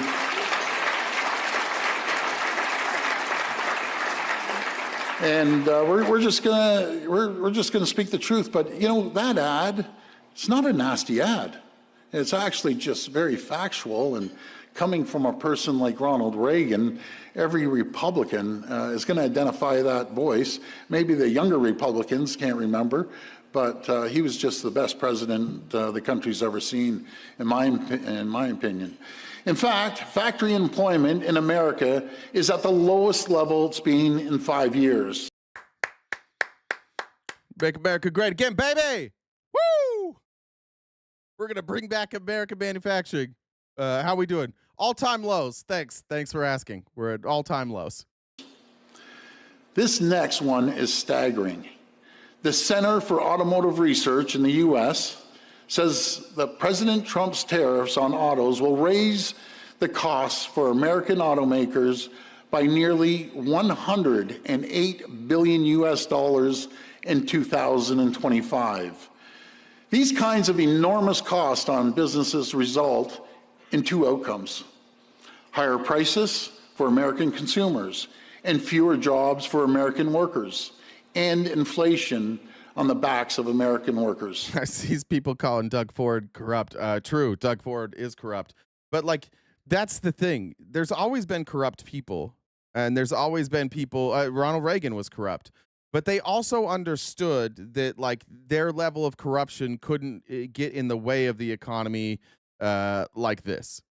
And Donald Trump could give a fuck about that. Donald Trump just sees dollar signs for his own bank account everywhere. And so there's no thought behind this. It's not calculated. It's just in the moment, shooting from the hip. And you hear it all the time. Like, here's Kevin Hassett. I have a 5-year-old daughter, and as she's been growing up, one thing I know about her is that if she's hungry, she is not going to be rational with me. A lot of times she gets home from school, and when she goes to lunch, she's with her friends. She probably has ADHD. It seems like it, just like her dad. And she talks through lunch, forgets to eat her lunch. And then, so let me get these dogs out here. Girls, go. And so she'll come home hungry. And I just know that if I'm not going to be able to reason with her, I just have to distract her for a minute, make like a snack, and then she's good. That's how Kevin Hassett is treating Donald Trump. That's how all of you guys treat Donald Trump. He throws these little tantrums, and you gentle parent him. Here's what Kevin Hassett had to say when pressed on the fact that Donald Trump canceled trade negotiations because of a commercial. Trump announced all trade talks with Canada have been called off because of Stop it. Get it together, Twitch chat. That's why I can't pay attention to you all the time. You guys got to get it together. Alleged fake ad that showed Ronald Reagan bad-mouthing tariffs. Okay, the president's angry about this. He immediately just said, no more talks with Thanks, Canada. Marianne. But where do we go from here? Well, I mean, the president, I'm sure, has his reasons. There have been a lot of talks with Canada. I've been involved in some of them. And I think the president, probably more than anything, is frustrated with the progress that he's making with Canada. And sometimes when you're frustrated, a timeout is the right call. And the president's saying no talks with Canada. I would... Come on. Let's go back. Canada. And sometimes when you're frustrated, a timeout is the right call, and the president's saying no talks with Canada. Because he's frustrated, we just a weirdo timeout. I know that you're having big feelings right now, Donald. Why don't you just take your snack and go in the other room for a minute, take a widow timeout. Then he goes on TV. What's going on with Trump? Well, he's a little bit frustrated. He had a bad day. His friends in Canada, they played an ad, and he saw it when he was watching the news, and it wasn't very nice to him. So he's going to go take a little nap and have a little snack. One more time. The fuck is this? With Canada. And sometimes when you're frustrated, a timeout is the right call, and the president's saying no talks with Canada. No talks! I take timeout. No more talks. Everybody be quiet. I'm not talking to you anymore. That's what my daughter says. I'm never talking to you again. Okay, sweetheart. You just give her a some apple slices, and 5 minutes later she wants to go outside and play soccer. It's somebody just give him his fucking fillet of fish and see if we can get back at it. I would guess that at some point between now and the end of his term, he'll talk to Canada again. But yes, right now, I think there's been frustration with the behavior of the Canadians, the demeanor of the Canadians, the positions of the Canadians. And so it's probably a good time to take a break for a little while. I think they're not being very nice to him. They're teasing him. So we're all going to take a timeout. It's your guy. It's your guy. He's a 80-year-old fucking child. And you guys have to treat him like a child. You all know that. He has to be treated like an absolute toddler, or else he loses his mind. And then when he loses his mind, MAGA goes, you guys know better than upsetting him, which is good advice if you were giving to me for my 5-year-old daughter. Like, don't tease her then, okay? She's going to get upset. And I do that sometimes. Sometimes I tease her too much, and then she gets mad. That's my bad. I'm the adult. She's not the adult. But you guys treat other adults like that with Trump. Don't tease him. Don't poke at him. You know if you poke at him, he's going to throw a tantrum and he's going to do something stupid. Maybe we don't elect people like that. Maybe we don't do that anymore. The Jays winning ain't going to make it any better. They might win. Let me check here. Brendan said, YouTube Jeff is a dork. Love Twitch chat. Thank you. I think I read all those, Jen. I think I got them all. Let me make sure I got them here too. Yeah, there we go. Let me go here. New inflation news today. This is where it's going to get tricky. We're going to have to lock in. MAGA, you guys are welcome to stick around for the rest of the show. I'm happy to have you here. I want to be honest and transparent. I don't think you guys are going to understand anything we cover for the rest of this. We're going to talk about economics, and we're going to talk about inflation. We're going to talk about tariffs. We're going to talk about international monetary policy. And I just don't think this is necessarily the place for you. If you feel like you want to try, we'll try and go slow for you, and we'll answer questions as we go. But now might be a time to check out, because we're going to talk about math and trade, and it's going to get real confusing. There's not going to be anything common sense about the rest of the show today. So you may want to go find something else. Like maybe go find you can go yell at trans people on Twitter or something like that. Maybe if there's like a draw by numbers live. Do we have we could rate them too. Jen, could you find on YouTube a live right now that's draw by numbers, and we'll do a MAGA raid for them, and that way all of our MAGA friends that are here have a place to go, or like finger painting, something like that. Maybe I don't know. Is Miss Rachel still doing her thing? Is she live? Jen, if you could just find a live that would be suitable for our MAGA friends, because I don't want them to feel like they're alone. I want them to have a place to go. So.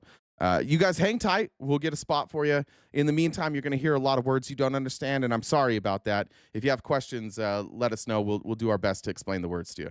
A snapshot of how prices are trending, what direction they're headed for Americans. CNN's Matt Egan is with me now.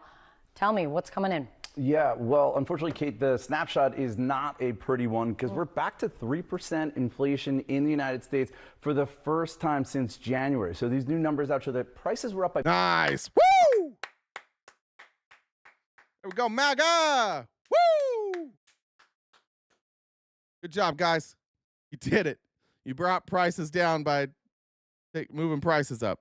0.3% between August and September. That's actually slightly better than expected. However, the annual inflation rate moved in the wrong direction, from 2.9% to 3%. Oh yeah, bingo cards. MAGA here, they're not going to understand it because this is math, so they're going to see this CNN logo right here, and they're going to talk only about CNN. And as I mentioned, that is a new 8-month high for inflation. And when you look at the trend, what's important to remember is that inflation was going in the right direction, right? Earlier this year, back in April. Just fire the CPI. Yeah, that's right. If the numbers are bad, just get rid of them, dude. Why are you listening to bad numbers? Really fucks up your psyche. Inflation went down to 2.3%. That's the dip in the middle of that chart. Yeah. So that goes back to September, back when then candidate Trump was on the campaign trail saying inflation was out of control. But you can see clearly we're in a worse spot now than we were. All right, MAGA, if you're still here, this is a chart that is changed. So if the line is going up, that means inflation is going up. And the lower on the chart, the better. Like that's a lower number. Down here at the bottom, and if it's up, it's a higher number. So what we can see here is during this time, September, October, November, Donald Trump was saying inflation was out of control.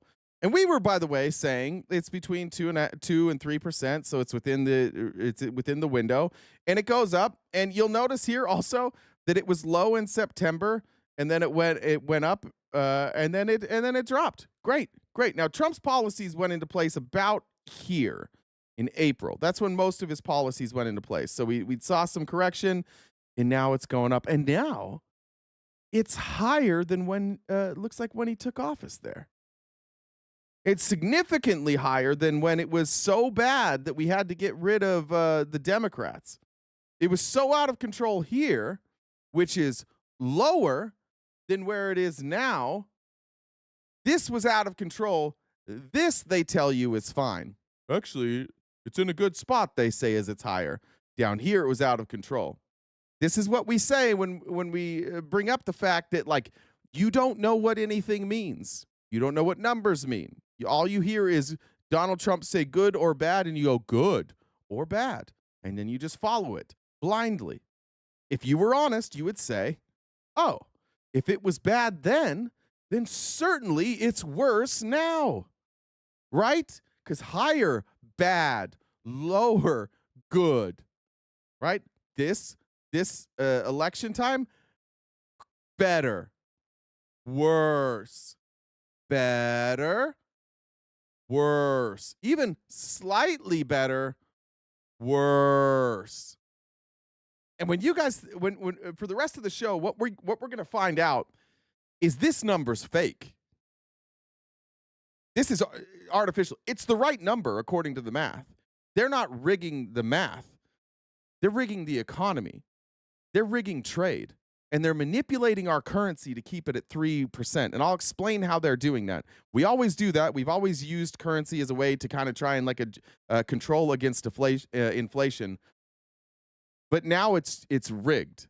They don't want you to know what's actually happening. They don't want you to know how bad these tariffs have been, and they can't even hide it. They can hide it partially, but they can't hide it all the way. We're still at compared to when he came into office, we're higher.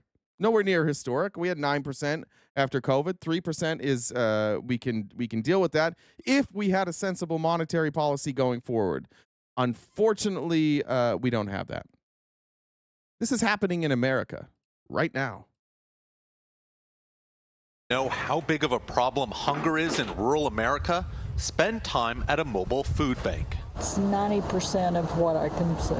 74-year-old Lorna Hall made sure to be the first at this line in Clinton, Missouri. You've been here since. Woodbugger, if you were honest, when you say that if we were intellectually honest, you'd see this as a knock bond, whatever the fuck that means, from Bidenomics. If you were intellectually honest, you would know that Biden kept Trump's policy.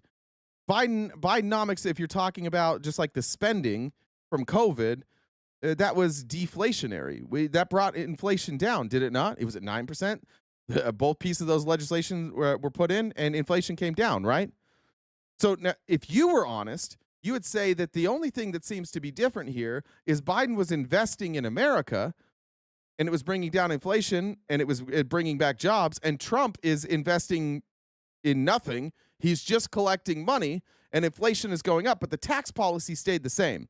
So if we're going to be intellectually honest here, which we are, let's be intellectually honest. Let's also say I'm not a fan of Joe Biden. I think Joe Biden is a conservative.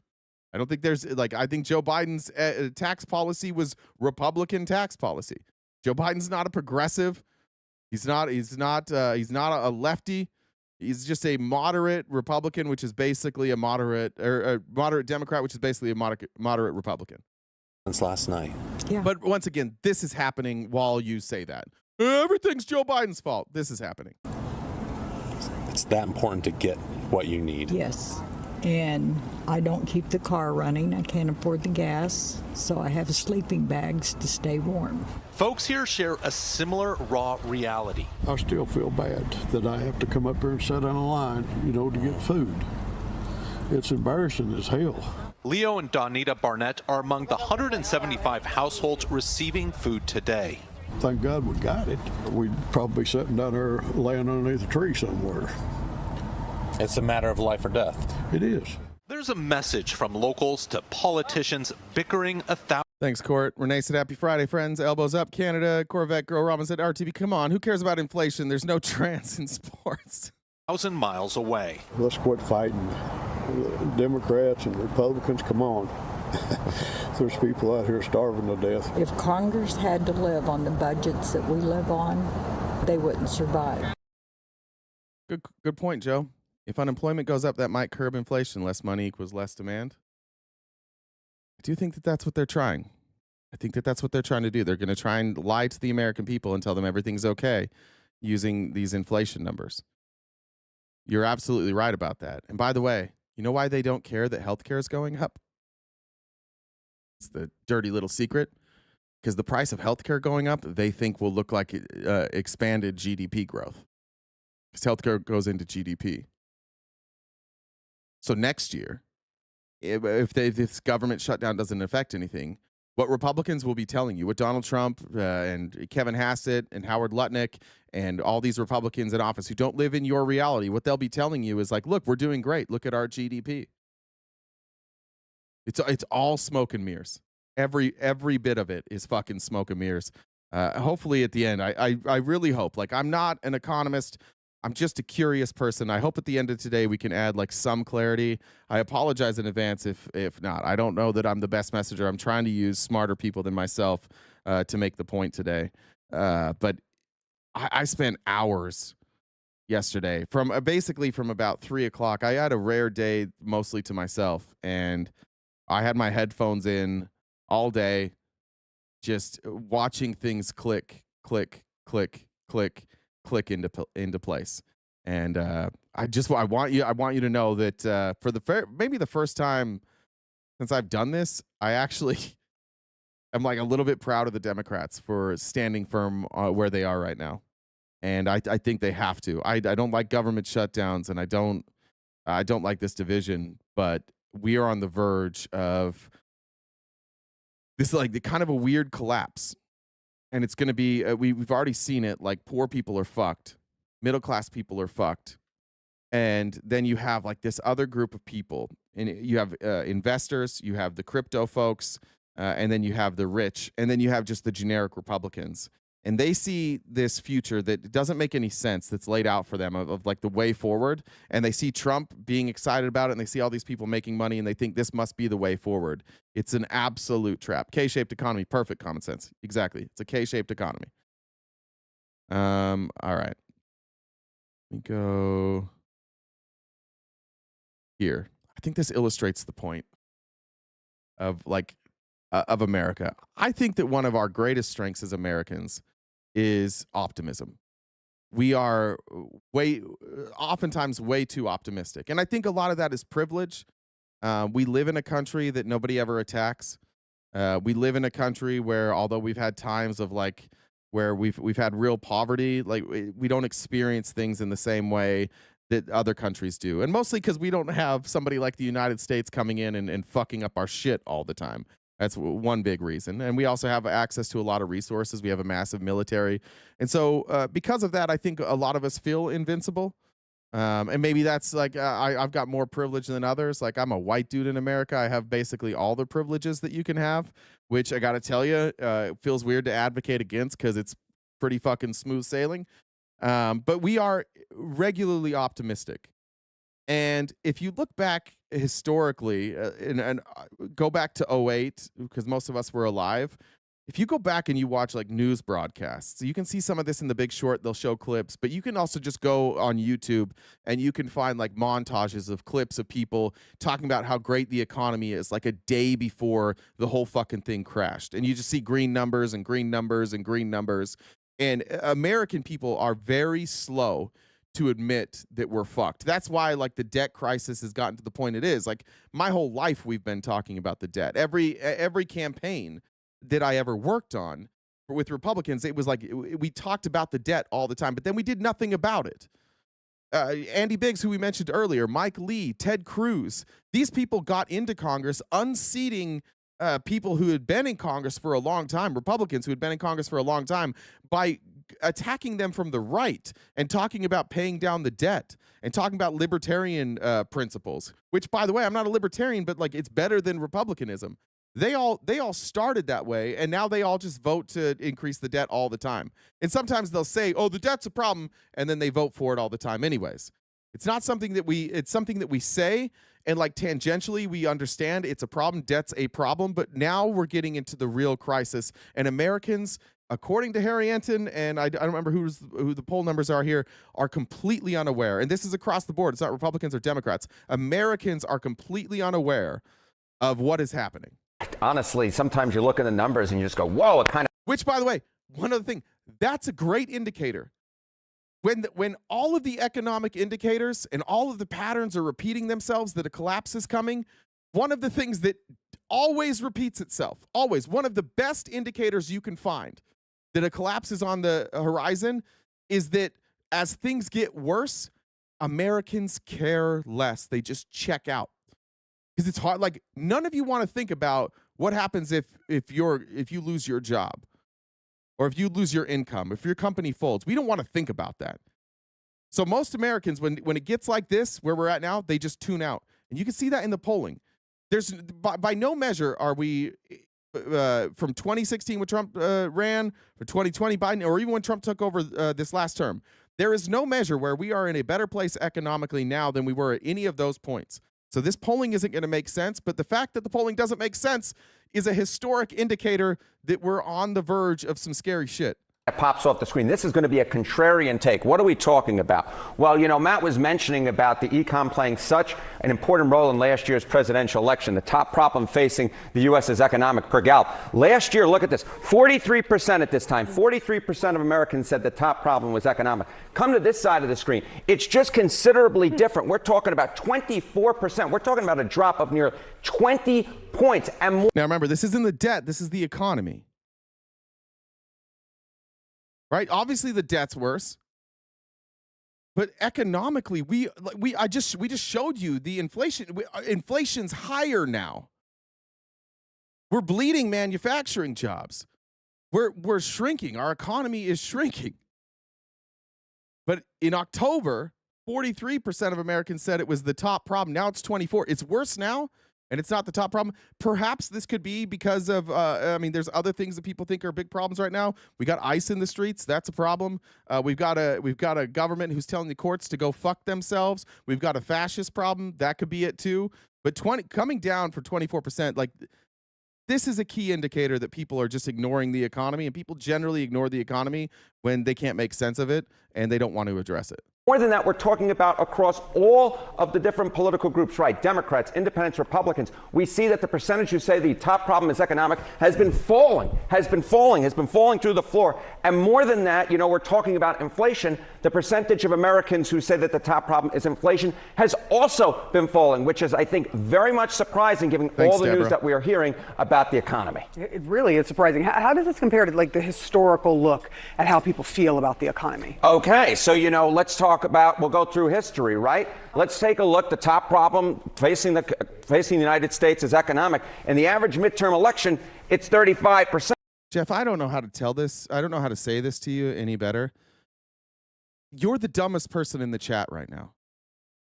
Of all the people that are here, Jeff, you're the dumbest person. And you keep calling everybody else dumb. That's the problem that we have in America. That's the real problem. It's not you. It's people like you. It's arrogant, uninformed people. You're trying to make this a sides problem. It's not sides. It's not Democrat or Republican. It's authoritarianism and cronyism. And you can't identify that because you are stuck in this duopoly. I mean this respectfully, honestly, respectfully. You are the dumbest one here. You're the person in the room everybody's laughing at. Just listen for a second, Jeff. Try and make some sense of it. And if your reaction to all of this is Democrat, Democrat, Democrat, I think you're proving the point that we're talking about complex things like the economy, and you keep saying Democrat. You're too fucking stupid to get it, Jeff. So listen. No more talkie. Jeff is muted for 5 minutes. For 5 minutes, Jeff. Hey, Larry, good to see you. You got to listen. And Larry will tell you, you get to stay, but you get muted for a little bit. Because if you're doing this and you're playing party politics, you're missing the point. So we got it. It's like Donald. We're going to give you a little timeout. We're going to give you a little snack plate. We're going to put you in your room, and we're going to close the door for a minute, okay? 5 minutes, Jeff. You got to sit in your room with a snack, but we'll turn the volume up, and you can listen. Just think about it, and when you're in a better mood and you're in a better place, come back in 5 minutes and join the conversation. Thanks, Jeffrey. It's 35%. Look at where we are now. Again, it's 24%. It is lower. Fewer Americans right now are saying the top problem is economic than historically have said that the top problem is economic. So it's not only that the top problem being economic is lower than we were at this time last year, it is lower than we have historically been despite all the news about how the economy is supposedly softening. So you just look. Okay, I want to stop it there, and I want to show you the difference between how us in America, how we view this, and everybody who's viewing it from outsiders. This is a tweet from Charles Gasparino. Matthew Gertz retweeted this. Said a Trump official tells the New York Post that the administration favors Paramount Skydance to buy Warner Brothers Discovery. So the rest of the world is seeing our economic collapse, and they're seeing what happens in fascism. Every time one of these fascist dictators starts losing control of the narrative and the economy starts slipping, their first move is to control the media, either by buying the media, attacking the media. It used to be easier. It used to be like you could just get rid of them. But now, like we have social media, all this stuff happens. Like nothing happens in a vacuum, really. And so everybody's going to know about it. So Trump has enlisted his rich friends to control the media for him. So a Trump official tells the New York Post that the Trump administration favors Paramount Skydance to buy Warner Brothers Discovery. One, why are they talking about that? I'd like you freedom-loving patriots to tell me why the government is weighing in on a private merger. Why are they involved in this? Why are they making their wishes known here? And more importantly, it says, and a number of rival bidders are likely to face stiff hurdles from U.S. regulators in the blockbuster auction. Yes, we would rather have our guy, Larry Ellison, buy Warner Brothers. And for everybody else who's bidding, we're going to make it impossible for them. We're going to make it more difficult for them. We'll make it easier for Paramount because we know they're going to be friendly to us. We know they're going to give us what we want. These other bidders, though, we're going to make it hard for them. Go back to the fascisti. Go back to the Nazis. What did they do when their economy started collapsing? They started doing plays. They started entertaining. They started doing concerts. They started doing parties. And it was only for the people that supported them. So what this is they know that people in America during hard times need a distraction. And they want that distraction to be supportive of the regime. Think of in Nazi Germany, they started doing these camps. They started like these overnight camps for the Nazi youth. Anybody see that announcement recently that they're going to have these like getaways from Turning Point USA for under 18 now? Anybody else notice that they're moving into schools? They're talking about fitness. They're talking about survival. They're talking about masculinity. Exact same thing that Germany did. So then the parents go, yeah, our economy fucks, but obviously this administration cares about our kids because like they realize it's hard, but they're taking care of our kids during these hard times. Oh my God, what wonderful people. What great leaders. They thought about our kids in these tough times. No, they're using your kids to distract you from what's happening. And that's what they're going to do with the media here too. The administration official said, who owns Warner Brothers? Discovery is very important to the administration. The Warner board needs to think very seriously, sounds like a threat, not just on the price competition. Now they're instructing these private businesses, don't you just sell to the highest bidder, which is what you guys are supposed to love. You're capitalists, right? These people built their own company. They can sell it for as much as they want.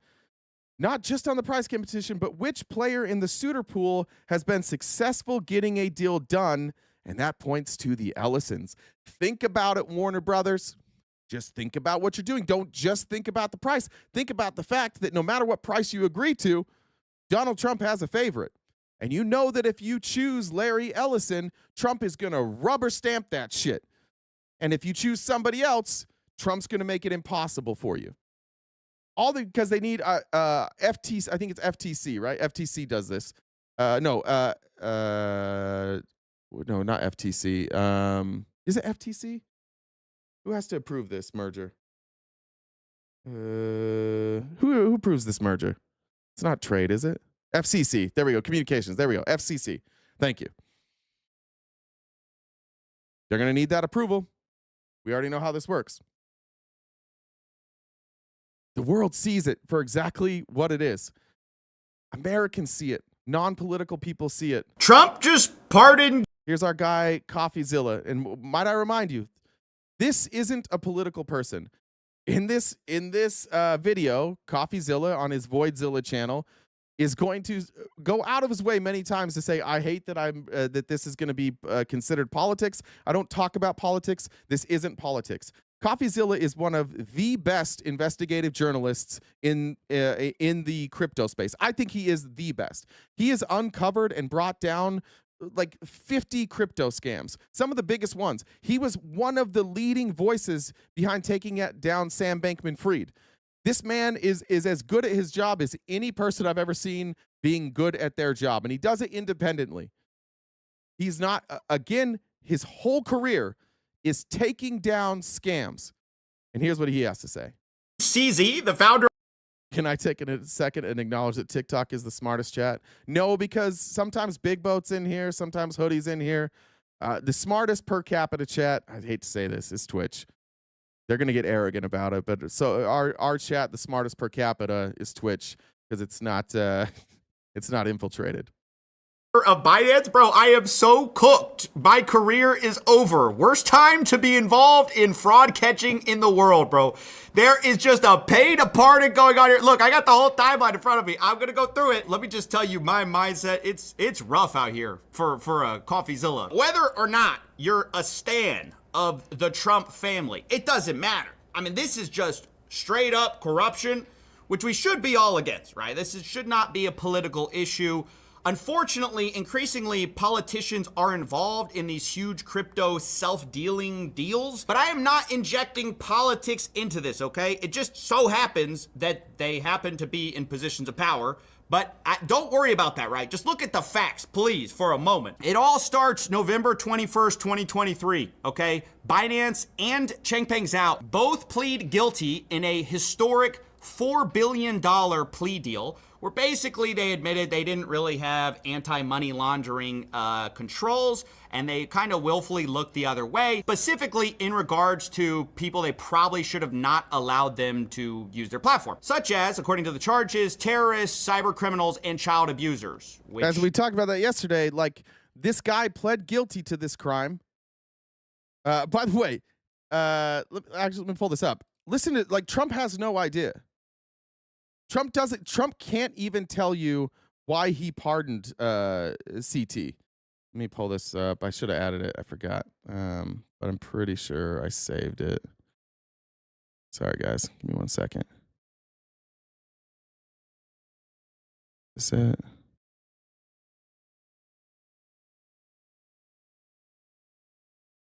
No. Fuck.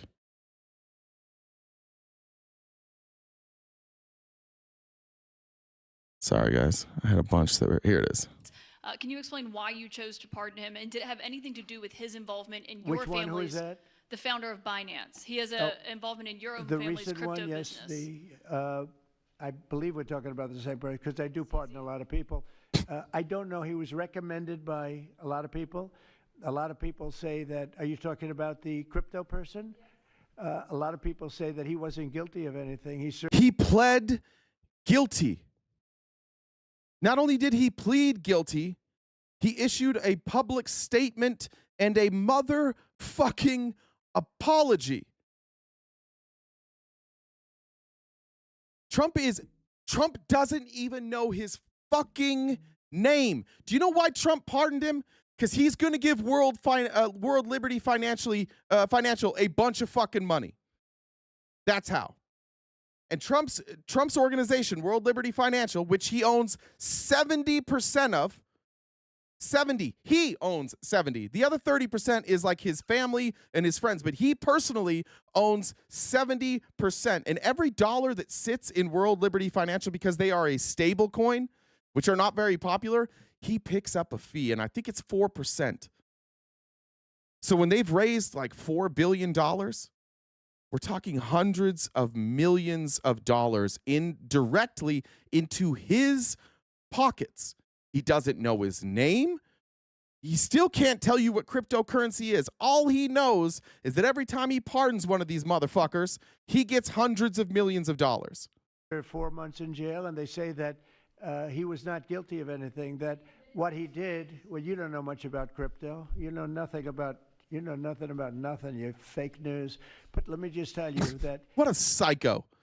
What a fucking psycho. She knows, I guarantee if you had a quiz with Caitlin Collins and Trump, who knows more about crypto, it would be Caitlin Collins, because she knows at least one thing about it. Trump still thinks they're coins. He has... Good luck. Good luck getting him to explain what blockchain is. He has no idea. He just knows he makes a fortune off of it. He was somebody that, as I was told, I don't know him. I don't believe I've ever met him. But I've been told by a lot of support. He had a lot of support. And they said that what he did is not even a crime. It wasn't a crime, that he was persecuted by the Biden administration. And so I gave him a pardon at the... All right, so let's talk about if it was a crime then. Back to CoffeeZilla here. You probably should block those people from... Where we left it is they knowingly and did nothing to stop money laundering for trafficking organizations, for drug cartels, and for financial trafficking. What were the other ones? They're right there. Let's go back real quick. Terrorism. That's right. It went back to Hezbollah, to Hamas, to the Houthis, to ISIS, to Al Qaeda. Literally, all the people that you guys say are so bad that you're fighting, they were using Binance to funnel their money. And he pled guilty to it and apologized. And now we have the president going, I don't know who he is, but he didn't even commit the crime. It's just Biden didn't like him. You probably should block those people from using your platform. Now, on April 30th, 2024, Zhao is officially sentenced to 4 months of prison. And of course, a few months later, Donald Trump takes office, wins the presidency, okay? And while he's winning the presidency, he also announces the launch of something called World Liberty Financial, which is kind of their big crypto project entry. I don't endorse this, but Eric says Twitch is for gamer nerds with no jobs. And this will become important in a moment. But before we get to that, let's just talk about something that happens on March 12th, 2025. This is about a year after he gets sentenced to prison. All of a sudden, you have a big investor come in and put tons of money into Binance. It's a company called MGX, and they invest a $2 billion stake into Binance. Specifically, they say they're going to do it in crypto. What kind of crypto is not announced. Now, the next day, it's reported by the Wall Street Journal that Binance has been reaching out to allies of Trump since the year before in talks to strike a business deal with the family as part of a return of the exiled company to the U.S. It says the possibilities include the Trumps taking a stake in Binance or the deal going through World Liberty Financial. So already you're hearing little rumblings that, okay, maybe they're trying to do a special deal with Binance. And pretty soon we're going to hear talks of the pardon come up. But while that's happening... Amusing. Said, not true. Gaming's my job, and I have a sugar mama. Good for you. Good for you. March 25th, 2025, World Liberty Financial announces a stablecoin. Now, if you don't know, stablecoins are like this incredible business because you just farm a bunch of yield from treasury bills while people use your stablecoins. The major players are... I didn't even notice the smoke machine. I didn't even notice. I don't know what he's doing. I love this guy to death. He's by far my favorite creator on YouTube. But that's a good point. It does look like he's in a volcano. USDT and USDC. It's important to note it's incredibly hard to launch a stablecoin. People don't like using new stablecoins. And so when they launched, a lot of people thought, well, how are they going to get off the ground from nothing? I mean, yes, it's the president's stablecoin, But what are they going to do to really make a splash? Well, we got the answer on May 1st, 2025, because it turns out that Abu Dhabi... Real quick, guys, stop talking about pardons for a second. Bob, we get it. Do you think we're talking about pardons right now, Bob? Is this about pardons? Or are we talking about we're talking about corruption right now? The story here is not pardons. The story here is Donald Trump selling pardons for his own personal gain. He's made hundreds of millions of dollars through pardons. Please, this is why I told you Republicans, you should go somewhere else. This was going to be over your head, but I'll try and dumb it down for you sometimes. No, we're not saying do away with pardons, except for I am. I think pardons are bullshit. Pardons should not exist. And for a bone for you guys, Biden shouldn't have pardoned Fauci or his own kid. He shouldn't have done those pardons on the way out. I don't think the president should have pardon power. I think it's fucking stupid in the first place. But that's not what we're talking about. We're talking about the president choosing his own pocketbook over what's best for this country, and you guys being too dumb to get it. And so when we talk about it, you want to be like, how do I spin this so I don't have to acknowledge it? Oh, I know. I'll just say that Biden did pardons too, and then I don't have to learn anything new. We're not talking about that. Please stay with us.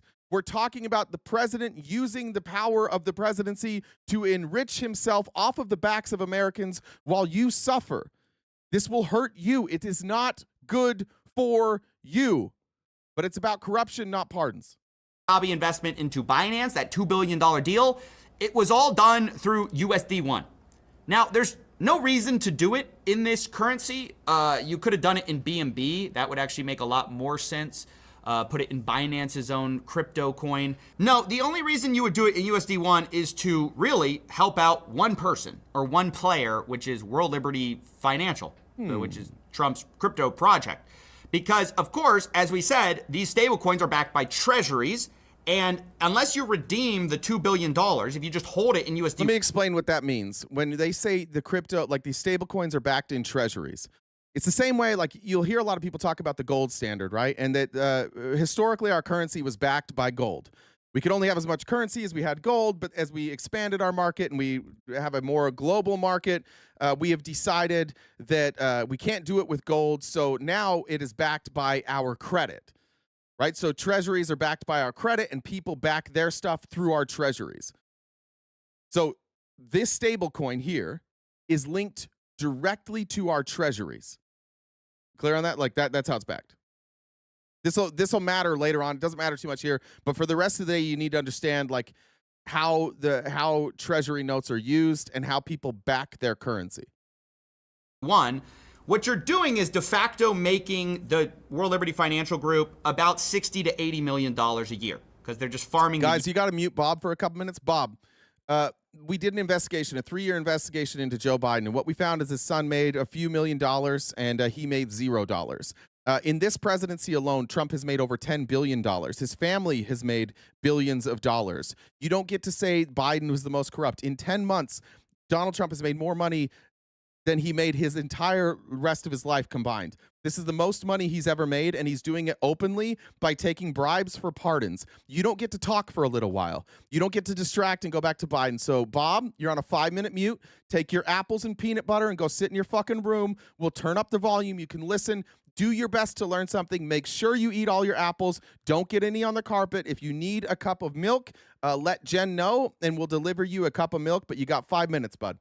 Yield from the treasuries at 3 to 4%, right? So it's $60 to $80 million in risk-free revenue for World Liberty Financial just due to the fact that this $2 billion deal was put in USD1. Very curious, right? Why would they do that except to maybe curry favor? Well, a few days later, Binance CZ announces that he applied for a Trump pardon, right? Oh, interesting timing, right? Right as they're announcing that it was all done in USD1.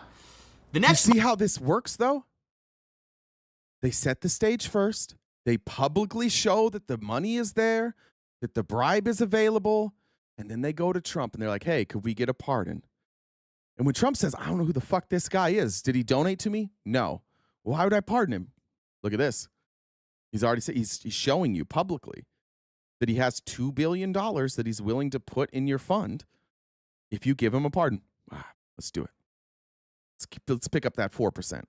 Month, World Liberty Financial announces they're partnering with PancakeSwap and they're doing a $1 million reward trading campaign to increase USD1 usage. Now, of course, this is all once again associated with Binance. Thanks, Sue. Now, on September 15th, 2025, we all of a sudden hear that there may have been some favors being done, or at least the appearance of favors being done in that big deal where the $2 billion investment, as I said, part of it was MGX. Now, what was discovered by the New York Times is that right at the time that they were making this big investment into Binance, of course, which benefits World Liberty Financial immensely, they all of a sudden get access to a bunch of special AI chips. This is according to the New York Times. One of the Sheik's investment firms would deposit. There's one of the...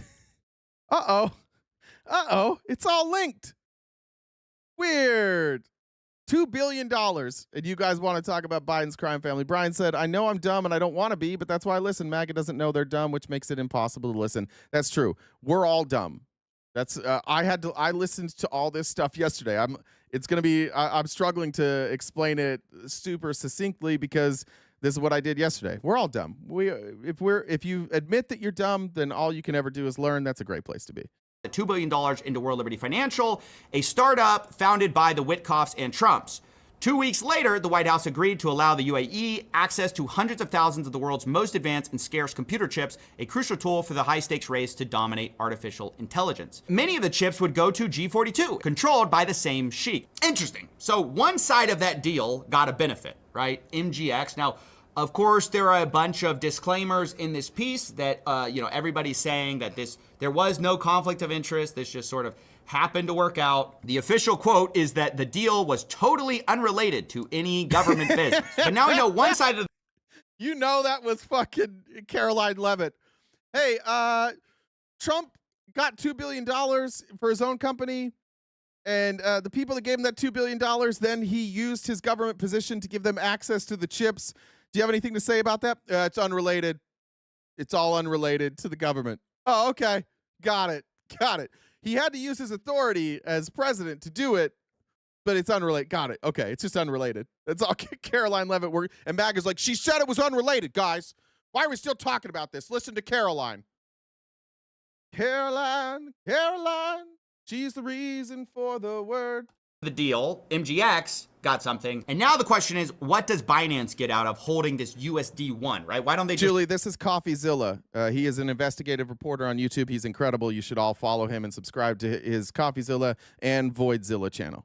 Redeem it for cash? Why don't they just put the money into stablecoins themselves, farm the yield themselves, that $60 to $80 million we were talking about, use it for something? Well, on October 11th, remember we had that hyper liquid whale that we were saying, maybe insider trading with the whole timing of maybe Trump tweet. Trump. Well, interestingly, they are linked to a Polymarket account called Big Winner 01. And a couple weeks ago, they started Hold on, what year was Barron Trump born in? Probably not 01, right? 2006. Okay, that doesn't work. On will Trump pardon Changpeng Zhao in 2025, which was a really kind of like wild bet at the time, like by the end of 2025, because there were only a couple months left, right?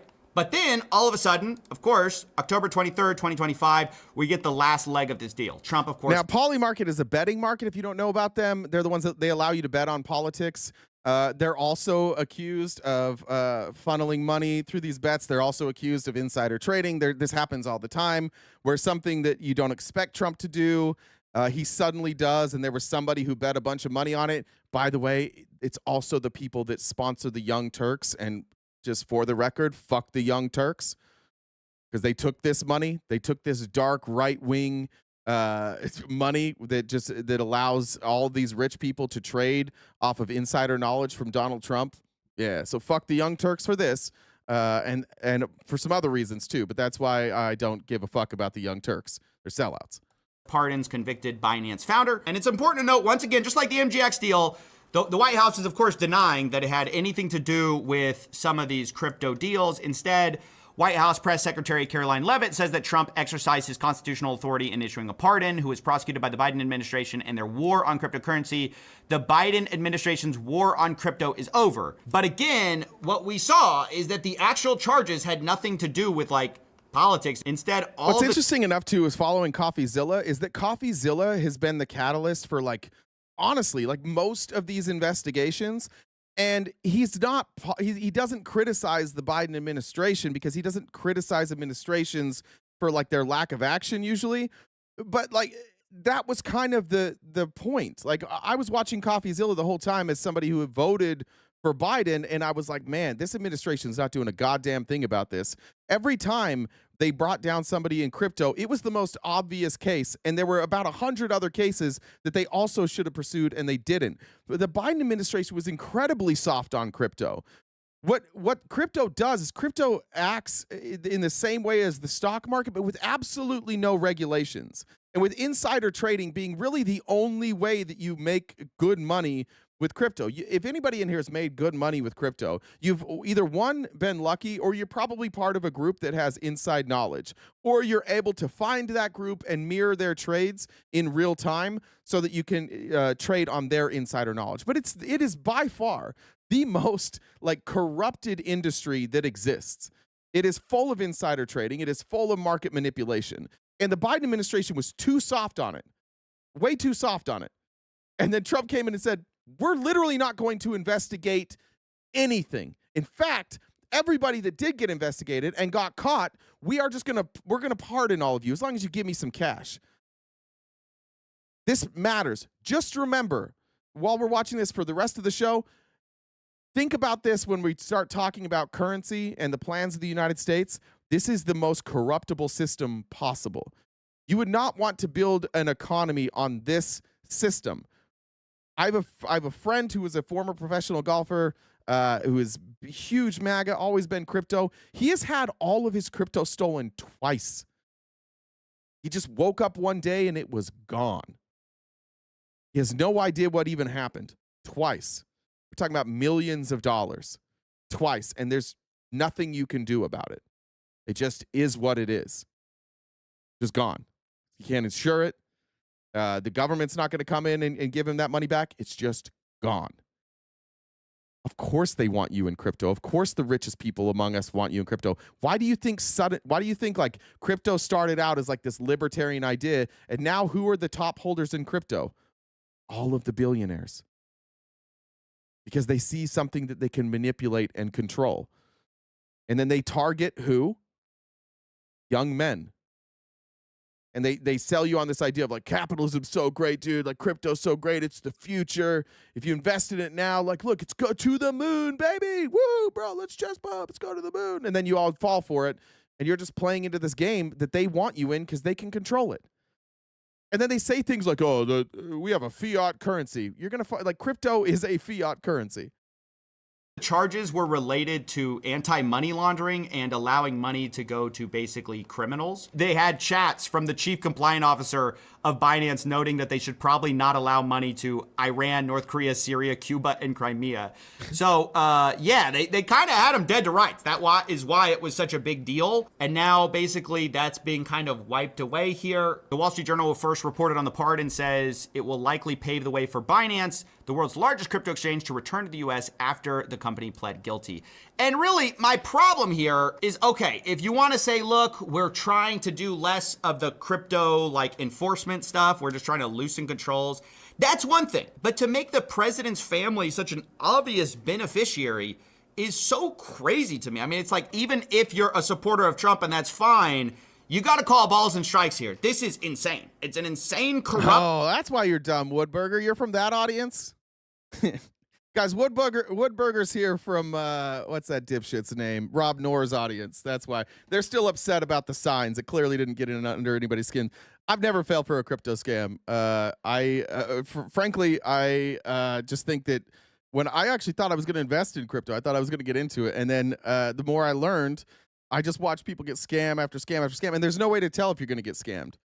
You have no idea. Every single person says the same thing. We're different than everybody else because we won't rug, and then they rug. But one of the main reasons I haven't been involved in crypto, I probably would have got duped for it like you dipshits, is because I followed CoffeeZilla and I watched him uncover these scams all day long, and I'm like, all right, that's a risky investment. And then I started learning more about it, and no, I did not fall for that scam, but Rob Knorr is a dipshit.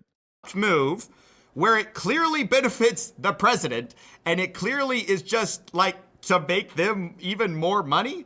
It's just gross. I don't know what to say. I didn't even want to cover it because once again, it's like it's politicians are involved and I hate talking about. All right, that's Voidzilla there. You can see the channel, and also CoffeeZilla is his other one. You can subscribe to either one of those. I highly recommend it, especially if you want to understand cryptocurrencies and crypto scam. Where is this video? Okay, this is a second video I want to show you. This is from crash seem obvious in hindsight. FinTech. And there's a lot of videos you can find about this. I've been looking at indicators before a crash, like trying to revisit historic crashes in history and find do we have similarities now? This video I chose, I don't know anything about this guy. I just liked how he put it together. But you could find hour-long videos explaining this stuff in depth. I liked how he put it together. It would make it easier to present. But he goes over 4 key key aspects of society or economic indicators that you always see before a crash. And the first one is overconfidence. And to explain that, he's going to tell a story of a crash that happened in 1634. And we're going to relate that a little bit to some of the commodities we have now. But they always are. That's why it's worth seeing how this played out from their point of view. So in the 1600s, the tulip flower was exploding in popularity. These flowers were considered very rare, and they became a status symbol in a developing economy that suddenly had a lot of money to spend. And these tulips would be at the center of the first market crash. At first, these... All right.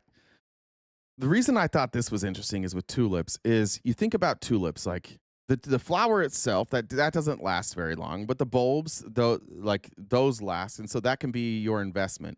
And you see this price. This is from 1636 to 1637. You can see the skyrocketing price of tulips because there was a lot of extra money.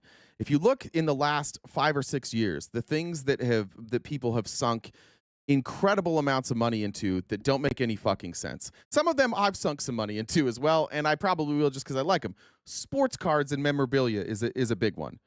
Sports cards took off massively. There's cards of like Zion Williamson. If any of you guys follow the NBA, Zion Williamson was supposed to be this generational draft pick. He's largely just been like beaten up. He's always injured. He has massive fluctuations in weight. He's really inconsistent. But he had sports cards before he ever played a game that were worth like millions of dollars. And that's because people started speculating on cards. As everybody started investing, you had eBay, you had it's an app called Whatnot, where you can bid on cards in real time. I even did this. I sold before I was into sports betting. I was selling sports cards. Some people that actually follow me still here today. I don't know if any of you are here. The first time you came across me was when I was doing like sports card breaks. That was the first real thing I ever did on the internet, and it was all sports cards, but Pokemon cards too. And the price on Pokemon cards and sports cards, like the graph looks really similar to this. Think of ETFs. We never talk about ETFs anymore. ETFs. I keep saying that. I always say ETFs, not ETFs. Fucking, what are they called? I said this last time too. Oh my God. What are they called? Somebody help me. I said this wrong last time. What was it? EFT. Thank you. EFT. NFT. Fucking, why do I say ETF every time? Non-fungible tokens. That's what it is. Remember those things that nobody understood? There was a thing called like NBA Top Shot, and it was like video clips. And you could open these digital packs, and it would open it up, and there was like this video clip of Zion Williamson dunking. And then you could sell that on the marketplace, and people were buying video clips that you got to own for some reason. But those video clips also existed on YouTube. It was like its own angle, and you owned that, and it was supposed to be worth money. And people were paying like hundreds of thousands of dollars for these NFTs. Sometimes they were just as simple as cartoons. Trump released NFTs. Think of all of the crazy shit in the last like 6 years that people have spent massive amounts of money on that make no fucking sense. $10 million for sports cards. $10 million. I think, didn't Logan Paul pay like $10 million for a Pokemon card that he then turned into a chain? Chains in general. The stuff that we have been putting money into, cryptocurrency, shit coins, Dogecoin. We've been doing this stuff. We've been doing the tulip. Those are our tulips. And this always happens before a crash. Things that have been stable all of a sudden skyrocket because nobody really knows how to invest, and they see these returns and they're like, oh, it's climbing. I got to get in now. I got to get in now. It's the what do they call it? The FUD. What is it? Fear or don't give in to FUD. It's fear, unrest, and doubt. I think it is. FOMO, and then FOMO, which is fear of missing out. It's driven by FOMO, and then they tell you don't be driven by FOMO, but like don't worry about the fear, uncertainty, and doubt. And now you have tons of people who have lost, hundreds of millions of dollars collectively on this bullshit. But similar to this time period. Were just expensive flowers that wealthy buyers use to impress their social circles. This one historian, Edward Chancellor, estimates that 1 pound of tulips sold for roughly an average month's salary at the time. That would be like paying $3,300 for flowers in the US today. That is pretty steep, and I can understand why people had portraits made flexing their tulips like it's a Rolex on Instagram. Some things never change, I guess. So tulips were very expensive, but they also were very rare and valuable. But then things got weird. People started paying more and more for these expensive flowers. And as prices rose, more merchants jumped into the market, not just to buy, but to trade. Everyone wanted a piece of the hot new trend. But then the Netherlands invented a new type of financial instrument called a futures market, which is still a standard part of modern markets today. People could now buy contracts to lock in a price today for flowers. This is the gasoline that you put on financial collapse. So, for example, like we talk about Big Short all the time. After today, maybe some of you might want to go back and revisit The Big Short and watch it again. But what you took, and there's a scene where Steve Carell's character says something like, "You guys took this good idea, which was housing bonds, and taking these housing bonds together and putting them together and allowing people to invest in them as a collective, and you fucked it up with futures markets. You fucked it up by creating like synthetic CDOs and putting them all together and not regulating what was in those CDOs, and you put risky investments and you labeled them as ultra safe, and you took a good idea and you fucked it up because you were greedy." That's what we're going to talk about here with the futures market. So just remember, like, our commodities also have futures markets, which opens you up to corruption. When we were talking about Scott Besson earlier, and you look at like how our monetary or our currency is being traded, and because there's future trading, it opens things up to corruption. Now he'll explain how this fucked up the tulip. What do we want to call that? The tulip boom. Flowers that they would get next season. But the price of tulips kept going higher, driven by a tulip mania, and soon those agreed upon prices ended up being a bargain. So if my contract says that I can get tulips for $3,300, but the price of tulips are now $30,000, the contract itself starts to become valuable. And that $30,000 price, that's not an exaggeration, that is an actual estimate of the value of tulips converted to a modern salary. So people started trading these futures contracts themselves, flipping paper and not the flowers directly. And this kind of looks like some stuff that's happening today. So people start paying more and more for these futures contracts, confident that they can just flip them in a few days to someone else for a higher profit. Overconfident. So this is what happened in the housing market. You had people that were looking at these bonds, and they were saying the housing market always goes up. So let's say whatever your bond was, let's just say the share price was $300. And you say, you're looking at the chart and you say, this has been consistently going up. I'm going to bet that it goes to $330. And there's a payout there. You can also bet that it goes down. And with the housing market, because it was viewed as so sustainable, you could get massive returns by betting that it would go down. What that means is you pay premiums. It's basically like an insurance contract. So every month you're paying premiums if it doesn't go down. And if it goes down, then you are allowed to essentially you've purchased the stock at that 280, but you get paid out like you bought it at 330 or 300, right? So it pays you out in reverse. On the flip side, if you bet that it's going to go up and you paid $300 for it, when it goes to $350 and you hit that mark, you basically get to buy all those shares at $300. You can immediately sell those because the price now is $350, and that's how you make your margins. So that's how futures trading works. You can bet on things to go up or down. And when we have overconfidence in the market, which is what we have now, that is one strong indicator that a crash is coming. The example I always use, and I hope that you guys use this too, is looking at cars in this country. The most profitable countries when it comes to automotives are Ford and GM. They are 10 times more profitable than Tesla, who now is probably going to lose money because of the subsidies. Ford and GM, I don't remember which is which. One of them has a stock that's been trading between like $15 and $20, and the other one has a stock that's like between $30 and $40. I always forget which is which. They're far more profitable than Tesla. And Tesla's stock is at $400. Why? Overconfidence. It's not tethered to reality. It's not tethered to earnings. It's not tethered to anything tangible. You're just making a bet that that price will continue to go up. That is the overconfidence that we're talking about. And you see that all over the markets. Look at the price of OpenAI. They bleed money. OpenAI has been bleeding money since they started. They're bleeding more money now than ever. Oracle now is bleeding money. All of our major tech companies that haven't been around for 20 or 30 years, they're all money pits. And yet their stock is valued as if they are profitable. Because people just believe this economy will continue. So invest, invest, invest. Want to know what the most fucked up thing about all of this is that I wasn't aware of? I thought I was sitting there yesterday and I'm like, you know what? I'm learning all this stuff. I'm certain the market's going to collapse. I don't even know how to short something like this. I think that the housing market's going to collapse. I think that venture capital and tech is going to collapse. How can I short this? If I have the knowledge, I might as well capitalize off the knowledge. Guess what? I can't.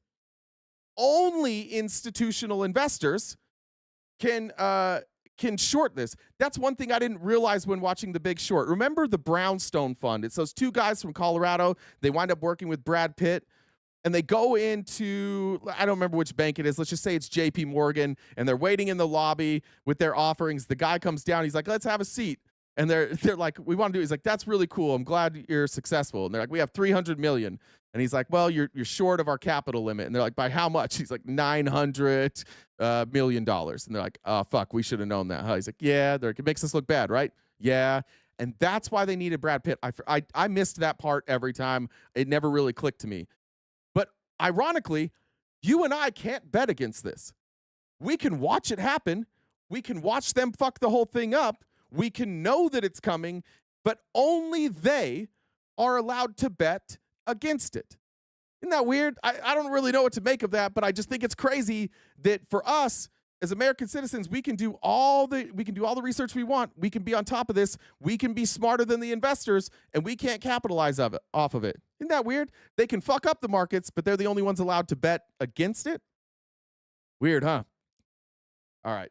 Next part, step 2. This video, by the way, I'm going to keep using this video, but I have timestamps. It's FinTech. And if you're in the Discord, we post all of our links every single day. If you want links to this, just join the Discord. You can message any moderator. Just send them a DM and ask for an invite to the Discord. You can get in there. It's free. We get a sip and check comments too. We get dry mouth today. Nothing there. Hey, Jen. Hey. We might want to do some more announcements because I think we're ways off. Go for it. Wood Booger is just simping hard for Rob over there. It's is he? Embarrassing. Okay. Oh yeah, it's embarrassing. Good for you, Woodburger. Good for you. Anyways, so today is Friendly Friday. You think? I mean, we're still a ways off from the goal. We're not that far off. Oh, okay. I haven't updated. I don't see your numbers. So, anyways, so the gift goal that when he updates it on the stream, you can before we can get to Friendly Friday, we need to knock that out. So Venmo, Cash App, PayPal, Super Chats all good towards knocking out that remaining balance for the gift goal, so we can get to Friendly Friday. Oh wait! If you guys just what? Real quick, now's a good time for this. For those of you who are paid members, I told you we would announce what we're doing for the paid member events. We are doing a series called the things that radicalized me, and I'm just going to show. We're going to go over like either articles or videos or movies that radicalized me. This one's tricky because we can't do it on YouTube. We have to do it in Discord. So please make sure if you're a paid member for this next one, you have to be in Discord. But we're going to watch The Big Short. We're going to watch that together on Monday. We're gonna watch the whole movie. Yep. Got it. Okay. Movie night. It'll be a little different. It just won't be live streamed on YouTube because we'll get in trouble for using. I mean, we can make it private. Still get in trouble. I checked. We can still get in trouble for it. Okay. Okay. Anyways, so yeah, to join that event, make sure you're a paid subscriber on any of the platforms. So that's how you can join. So it'll be on Monday. We've been doing it Monday at 6. 6 Pacific. What? I don't know if you see the chat. Everybody's laughing that you went the whole movie. Jenna's not happy about watching the whole movie. How long is the movie? It's long. It's like 2 hours.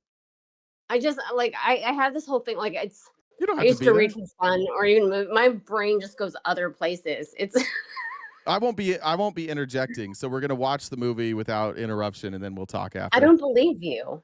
No, I'm not. We're not. I'm not doing that. We're just gonna watch it, and then after we're gonna talk about it. You cannot not talk. I just told you I'm gonna. All right. Well, you guys can take bets on this. Start a betting market.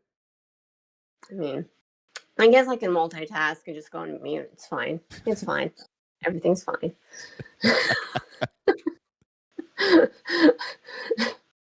Update the gift goal total. Oh yeah. Sorry.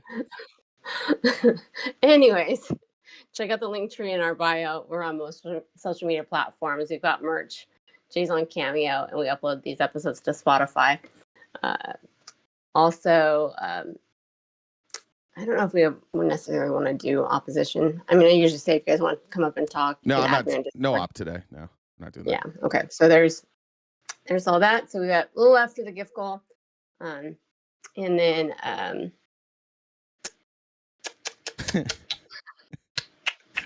William said, "I bet he talks, but forgets he's muted." That's a good bet. That's a pretty good bet. yeah. I mean, you definitely. I mean, you're a talker. That's what happens. It's in I the mean, name. our events are fun. I mean, I think I texted you yesterday. I went back and rewatched Date Night, and it was entertaining. I will not be going back and watching that. It was pretty funny. I'm not gonna lie. I'm being shorted. Fuck you, Jeff.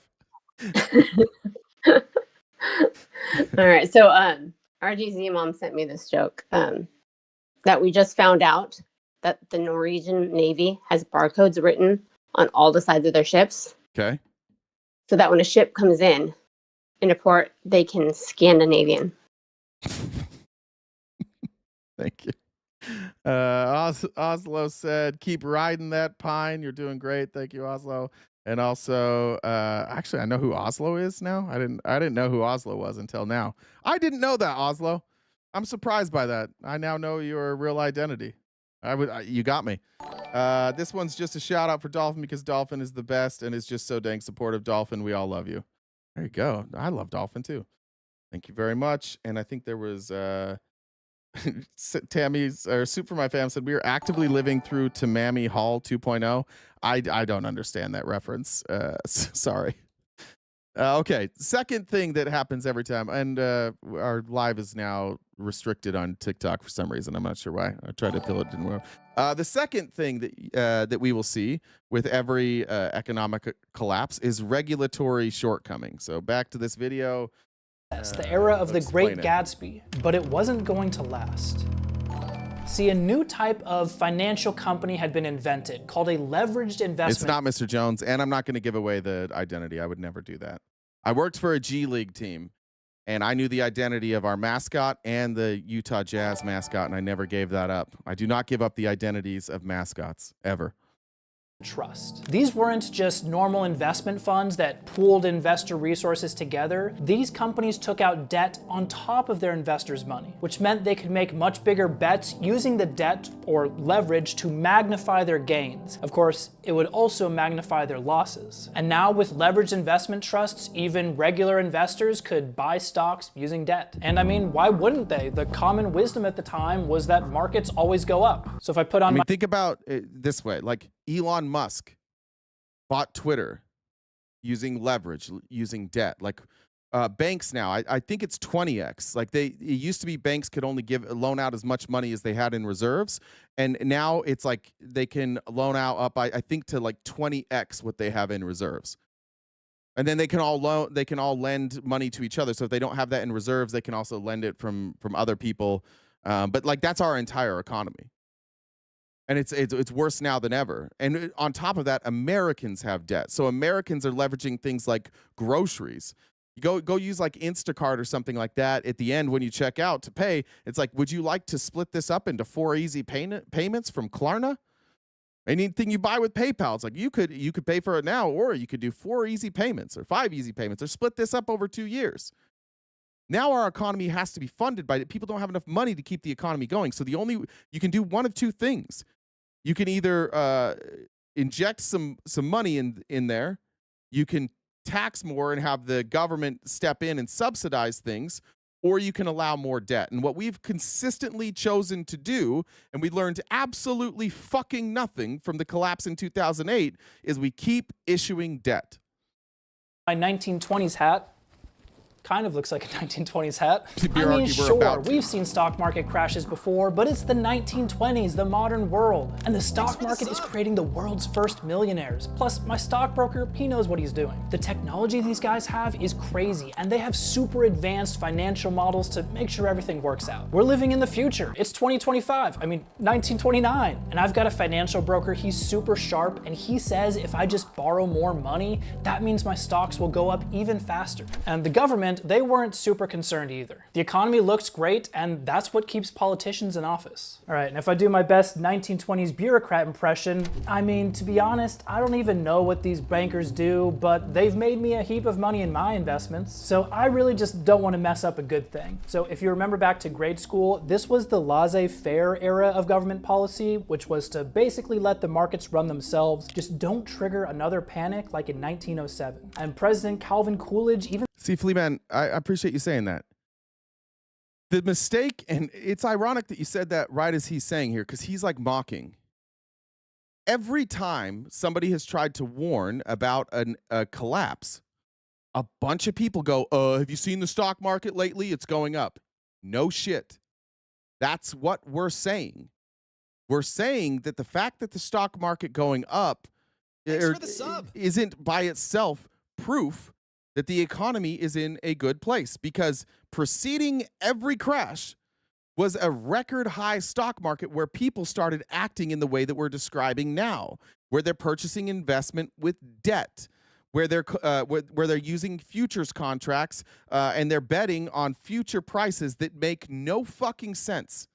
And then here, it's a lack of regulation. So you have a bunch of people who have been like through a good, stable time period where their investments are growing. And then the government says, in order to keep these growing, we need to reduce regulation so that it will keep growing. And what I think most people don't realize is that reduced regulation is just allowing more fraud, because fraud is how you keep the markets growing. Right? So that's exactly what we're saying here, is if your response to this is, have you looked at the markets lately? We're talking about you. You're the ones. You're the ones that do this every fucking time.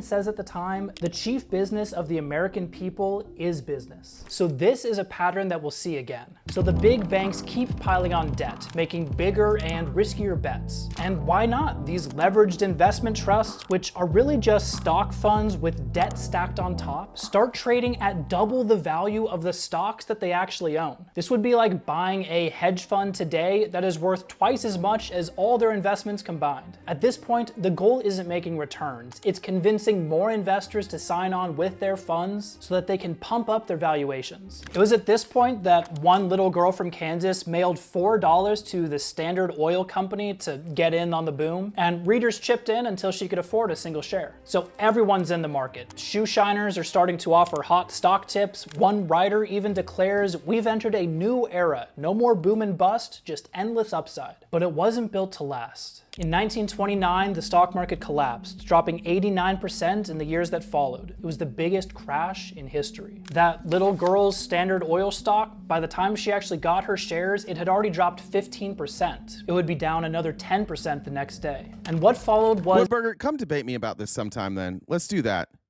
You'll get dusted too. You don't know what the fuck you're talking about. You're saying this isn't... You just said that this isn't why the market collapsed, and you said it's because of high speculation and low consumer interaction. Is that what you're saying? The market crashed because of overvaluation, unsustainable growth, and lack of regulation. They just showed that to you. You're just one of, like, I don't under your whole fucking crew. I understand you guys are the best messengers in the world for Christian nationalism. You're the dumbest fucking people I've ever met economically. You're the same people who think Andrew Wilson's smart. The last time I debated Andrew Wilson told me that wages are profit sharing. Right? You guys don't understand any of this. You just want Christian nationalism, and you've got Christian nationalists right now, so you defend everything this administration does blindly because you think they're going to bring about Christian nationalism. But the smartest people among you, the ones that you tune into and listen to every fucking day, they clearly do not understand this. And you clearly don't understand this. Both of those people I've debated, and both of them, as soon as you talk about economics, run. Andrew Wilson is such a dumb fucking bitch that when I brought up economics, he went, GDP. He literally said, GDP. I'll grant you your entire economic argument, and let's talk about my feelings. That's how fucking dumb the people you listen to are. When I talk to them about economics, they quit the debate and say, can we please talk about feelings some more? So I'm sorry that I don't take it, but I'll debate you anytime, any place, but only about economics. And we'll see how that goes for you.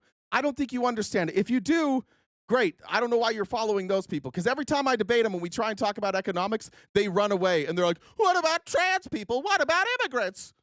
They literally grant me the debate. They're so goddamn stupid and uninterested that they grant me that part of the debate so they can talk more about their racism.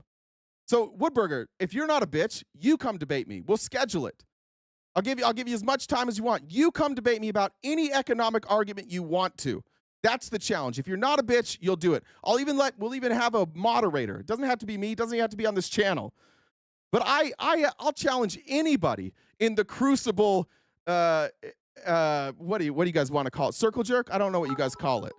Is it an orgy? What glory hole center? Whatever you call it. I'll challenge any one of you to an economic debate. None of you will take it because you don't care and you don't know. None of you get any of this stuff. So you ought to shut the fuck up during this argument. If we're going to talk about racism and how cool racism is, then you can jump in. But until then, you maybe sit this one out. A full-on depression. 1 in 4 Americans unemployed. Families losing everything. But define Cheap economics. credit from the Federal Reserve helped inflate the bubble, and the new... All right, next one. Third point. Sorry, you can watch this whole video. I just want to, the next one is poorly understood innovation. And I think this is what CoffeeZilla is getting to. Every market crash I think it's what Woodburger is showing. Like, we don't understand. Somebody asked what CDO is. It's a collateralized debt obligation. To put it simply, we're allowed to sell debt in this country. Things like mortgages. We also have collateralized loan obligations. So this is debt that has collateral. And banks historically have been careful about like what the collateral is. So with like for mortgages, for example, the collateral is obvious. It's the house. You default, they keep the house. So it's a safe bet for them, right? Unless too many people default and it drives down the price of housing, and then the banks are sitting on houses that they can't sell, so they lose money. That's what happened in 2008. They created all of these. Not only did they create collateralized debt obligations, which are just it's a investment made up of individual mortgages, and those individual mortgages are rated based on credit score, income, payment history, all that stuff. And they're rated anywhere from AAA down to like to B. And what they did is they took all of these mortgages and they would say like you could have one that wound up being AAA rated, but like 90% of it was like B rated mortgages. But because it was put together in one big portfolio, they considered it diversified, which magically, because none of this makes any fucking sense and the American people never figure it out, they just rolled out and they're like, this is a new innovation. It's called a CDO. And it's great. It diversifies your risk and it's mortgages, so it'll never go down. And the American people are like, fucking great. And then they never regulated it. And then on top of that, they took these CDOs that people could invest in, and they created synthetic CDOs, which were like hypothetical CDOs where you could bet on where they would go in the future. And those had crazy payouts too. And then they put those in basically every single American's investment portfolio. So when the housing market crashed, because most Americans were also invested in these CDOs through their diversified portfolio, it crashed the stock market too. It crashed everything. And we have that same thing happening here, and nobody knows. We have collateralized loan obligations. And the people holding most of those CLOs are the richest people in this country, the ones that are giving Trump all the money. And if the default rates go up on these loans, which they already are, then the rate, the percentage rate that these companies have to pay back also increases because it's adjustable and it's tied to the default rate. And then they won't be able to afford to pay back these loans. And the collateral that they put up, because all of these people are fucking crooks, the collateral that they put up was their stock or their stock in another company. And so the collateral that is used for these loans is also going to crash. So there is going to be a massive crash with no collateral to collect on. And that's why people are nervous. And that's why people are adopting a new innovation that nobody understands. We did CDOs, we did CLOs, and there's a new innovation to diversify. And it's called cryptocurrency. And what is the collateral on cryptocurrency? Nothing.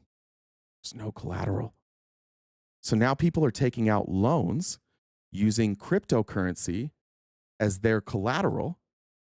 And cryptocurrency is tied to our markets. So if the market crashes, the crypto crashes, there's no collateral there, the economy collapses. Here's the new innovation stuff. New, poorly understood innovation. In the 1980s, that innovation had a deceptively simple name, portfolio. I hate to fucking say this, Eric, but buy gold, I'm going to explain this. I never thought I would have a show that was like, man, not a bad idea to buy gold right now, but it gets worse. Insurance. But that one innovation would lead to the worst single-day drop in stock market history. So it started when two professors from Chicago and MIT, Black and Scholes, wrote a paper somebody help Guy from KC out here. This might not be the place for you, bud. We haven't mentioned Trump in like an hour, and you still think this is anti-Trump. This is the problem with you. You're too stupid to understand this. This isn't the place for you. Did we ever find a paint by number live where we could send you? Guy from KC on Twitch, you may want to just find a different live. This is going to go way over your head, bud.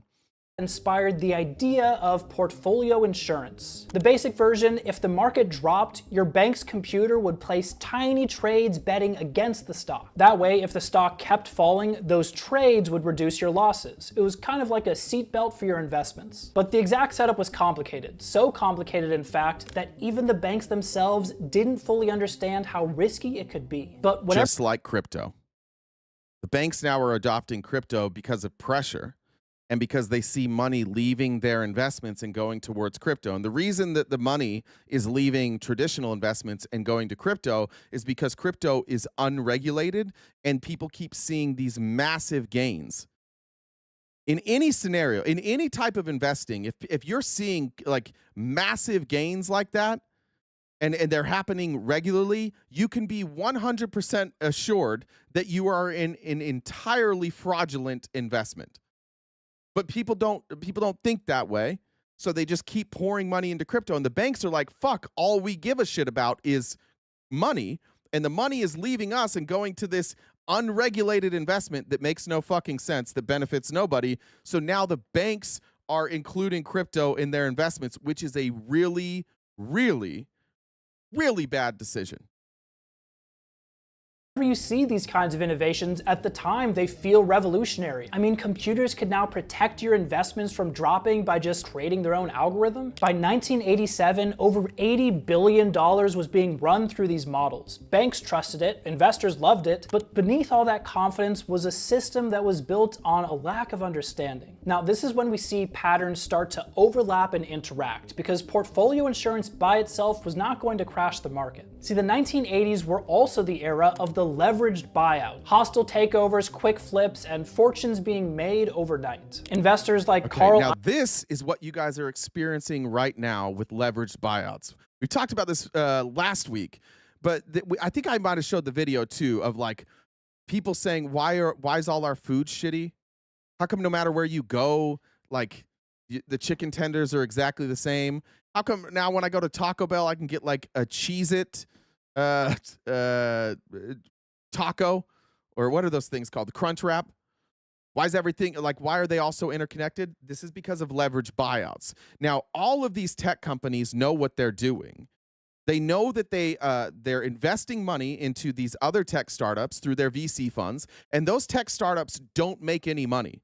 They're bleeding money. And so the investors need to figure out ways to infuse themselves with cash. So they look for businesses that might be on the decline, but where there's still revenue coming in. And they go and they buy these companies. What's the one that they did recently? Was it Joann's Fabric? I think it was like Joann's Fabric.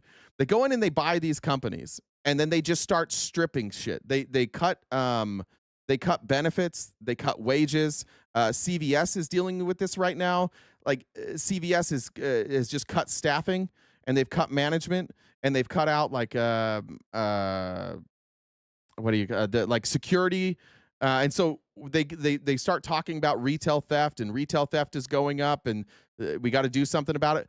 But the reality is, it's because private investors buy these companies and they strip away all the assets and they bleed them dry. What almost always happens in an LBO, a leveraged buyout, is that a venture capitalist or a VC firm comes in, they buy this company, the company goes, yay, we're saved. And 5 years later, the company goes bankrupt. And a lot of you would think, like, these venture capitalists, God, they suck. Jersey Mike's is another good one. Thanks, Toodle. A lot of you might think, like, oh, these guys suck at this business. Like, every time they take over a company, it still goes under. How does that happen? It happens because they're protected through their business structure, that when they run these companies into the ground, they've already extracted all of the actual wealth from it, and they're not held personally responsible for doing it. It's one of the ways, like, one of the greatest scams Elon Musk ever ran was Solar City. Solar City should have been profitable. Their direct competitor, Vivint, has stayed profitable. The difference is Elon Musk was taking the profits, he and his brother, out of Solar City, and they were using it to cover losses from other investments and also to invest in other companies. So when it came time to reinvest in Solar City, there was no money there because they had gutted it. And so one day, kind of out of nowhere, Solar City's like, we're done. We're going out of business. They were the largest like residential solar installer in the country. And just overnight, they were gone. This happened. This happens all the time. It happened to another company I worked with in Utah, where they over-leveraged. They tried to invest in real estate. They just took all the money out of the company and they invested it somewhere else. But that's what we're seeing right now. And this is something that most people don't understand. And you turn on CNBC, and CNBC is saying Joann Fabrics was struggling, but it looks like they're going to be saved by Mitt Romney, the venture capitalist. And then 5 years later, Joann Fabrics is gone. I don't think Mitt Romney had anything to do with this one, but he's done it before. I think he did it maybe with like Best Buy or something. No, Circuit City, I think is who he did it with. And then Circuit City went under. And I remember him getting criticized, and they're like, well, the investors made a lot of money. They just came in, they gut it, they strip everything out of it, and then they just let it die. That's what we're seeing. This is the technology. This is the regulation that nobody understands except for the people with all the money, and they could give a fuck. They don't care. They're just stripping money out of the economy. ICANN became celebrities, flipping companies for billions in profit. And regular investors paid attention. There ended up becoming a mania around these leveraged buyouts where investors would buy into a stock, hoping that someone would come in and flip it for a higher price. It was a bubble, and at the peak, one anonymous investor announced a $6.8 billion takeover of a company, and the stock price shot up 7x overnight. Only it turned out the anonymous investor was just a guy from Cincinnati who worked for a small advisory firm. The stock crashed back to earth as soon as the market realized the guy wasn't buying anything. But this showed just how frothy the market had become. Even a fake rumor could send stocks soaring. But regulatory shortcomings, the government is not too concerned with leveraged buyouts yet, and no one fully understands how portfolio insurance could somehow backfire. Then the bubble starts deflating. In August of 1987, the market starts to slide, slowly at first, and they might have kept dipping slowly,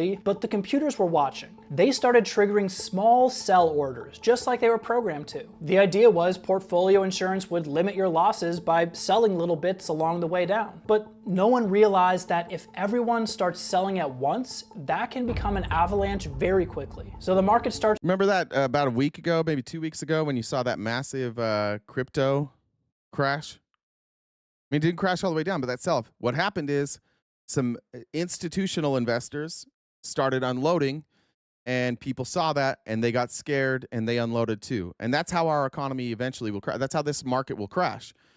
You're going to institutional investors suddenly will pull out, and we'll all see it coming for a long time. Like, we'll watch them do it. We'll hold a show every single day and we'll be like, look, they're doing it. Here comes the collapse. We'll do this every fucking day. And then one day it'll collapse and all these people will show up and they'll be like, I can't believe it. It was probably the Dems, right? We'll say, we've been telling you for months, this is coming.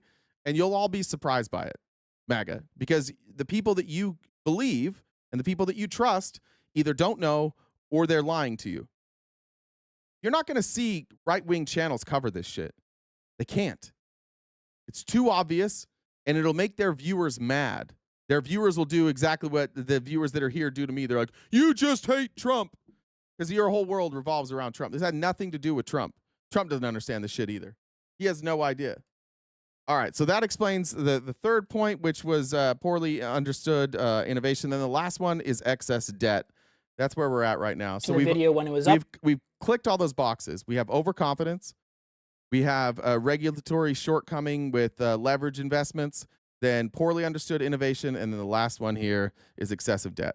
Uploaded or 2 years from now, but the patterns stay the same. And now you know how to spot them. Let's look at what you can do to protect yourself if a new type of down stocks froze the rising. At some point along them off to investors without telling the investors how bad some of those loans were. And that is the fourth pattern we'll be looking at before every market crash, the buildup of debt. And once we look at how that played out in 2008, we'll look at the role that debt plays in the market today. So in the years before 2008, household debt grew rapidly. We had some potential regulatory failures. Clinton had pushed homeownership really hard. The Fed under Bush had kept rates low for half a decade, encouraging cheap borrowing. And no one wants to stop it, not the government, not the banks, not the borrowers who were pushed to buy the flashiest thing, the biggest house they could get a loan for. Debt levels kept on rising. At some point along the way, banks stopped serving the homeowners. Their real customer was the investors buying up these Frankenstein securities built from risky loans that no one had bothered to vet. And it wasn't sustainable. Eventually, this debt would have to be paid back. Even if people at the time thought it must be different this time because housing prices can't drop, right? They're not making any more land, but housing prices did fall. On September 15th, 2008, Lehman Brothers, one of the biggest investors... Can I just show you something real quick? This chart, you can see here's 08. This is consumer debt. You have different types of consumer debt. The big blue here is mortgage. Orange is home equity lines of credit. Green is auto loans. Yellow is credit card. Red is student loan, and gray is just other. And so you can see you had the crash here. It was obviously rising. You had the crash. We went back down. We stabilized, and then it's just gone up. All this stuff's gone up. When you hear Trump and Republicans talking about lowering Fed rates, and you see this climb right here, the climb before 08 and the climb that we have now is due to the same thing, artificially keeping interest rates too low. That's kind of how we made it through COVID, through both the Trump administration and Biden, is they kept interest rates too low. And it's why Trump is screaming for them to be lower now, because people are running out of money and he needs them to be able to take debt.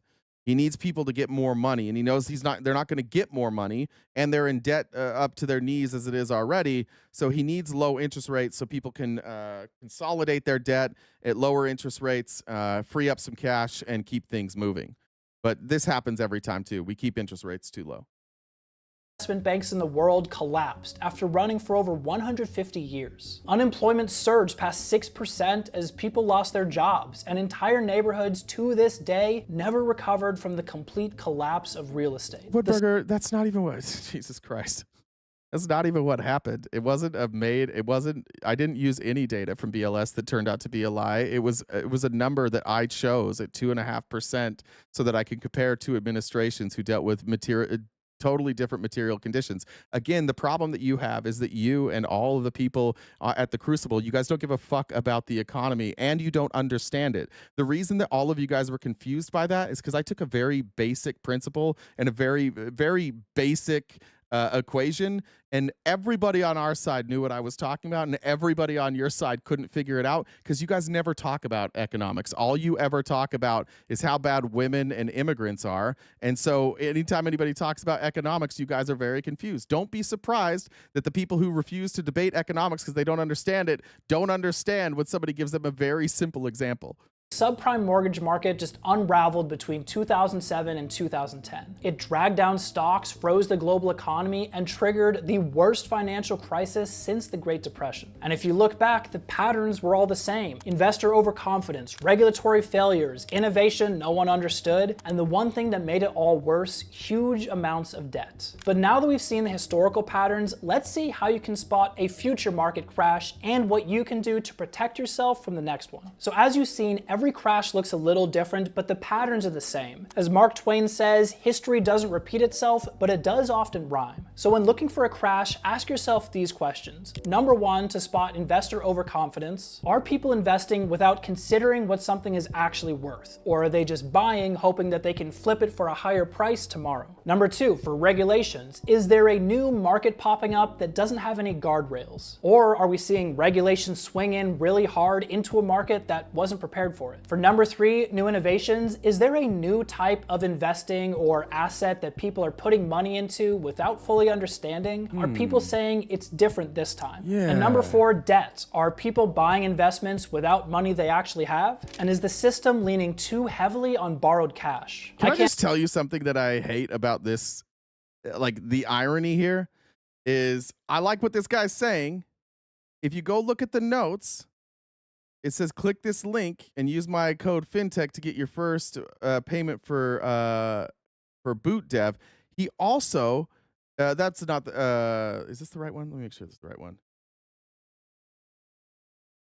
I don't know if that's the right one. Oh, that's Learn Backend. In the middle of this, he had an ad for Gemini credit card. Actually, you know what? That might have been the last guy. Never mind. I think I'm mixing up. It was the last video. The guy had a ad for Gemini credit card, which is like a crypto credit card that instead of giving you cash rewards, it gives you crypto rewards. Never mind.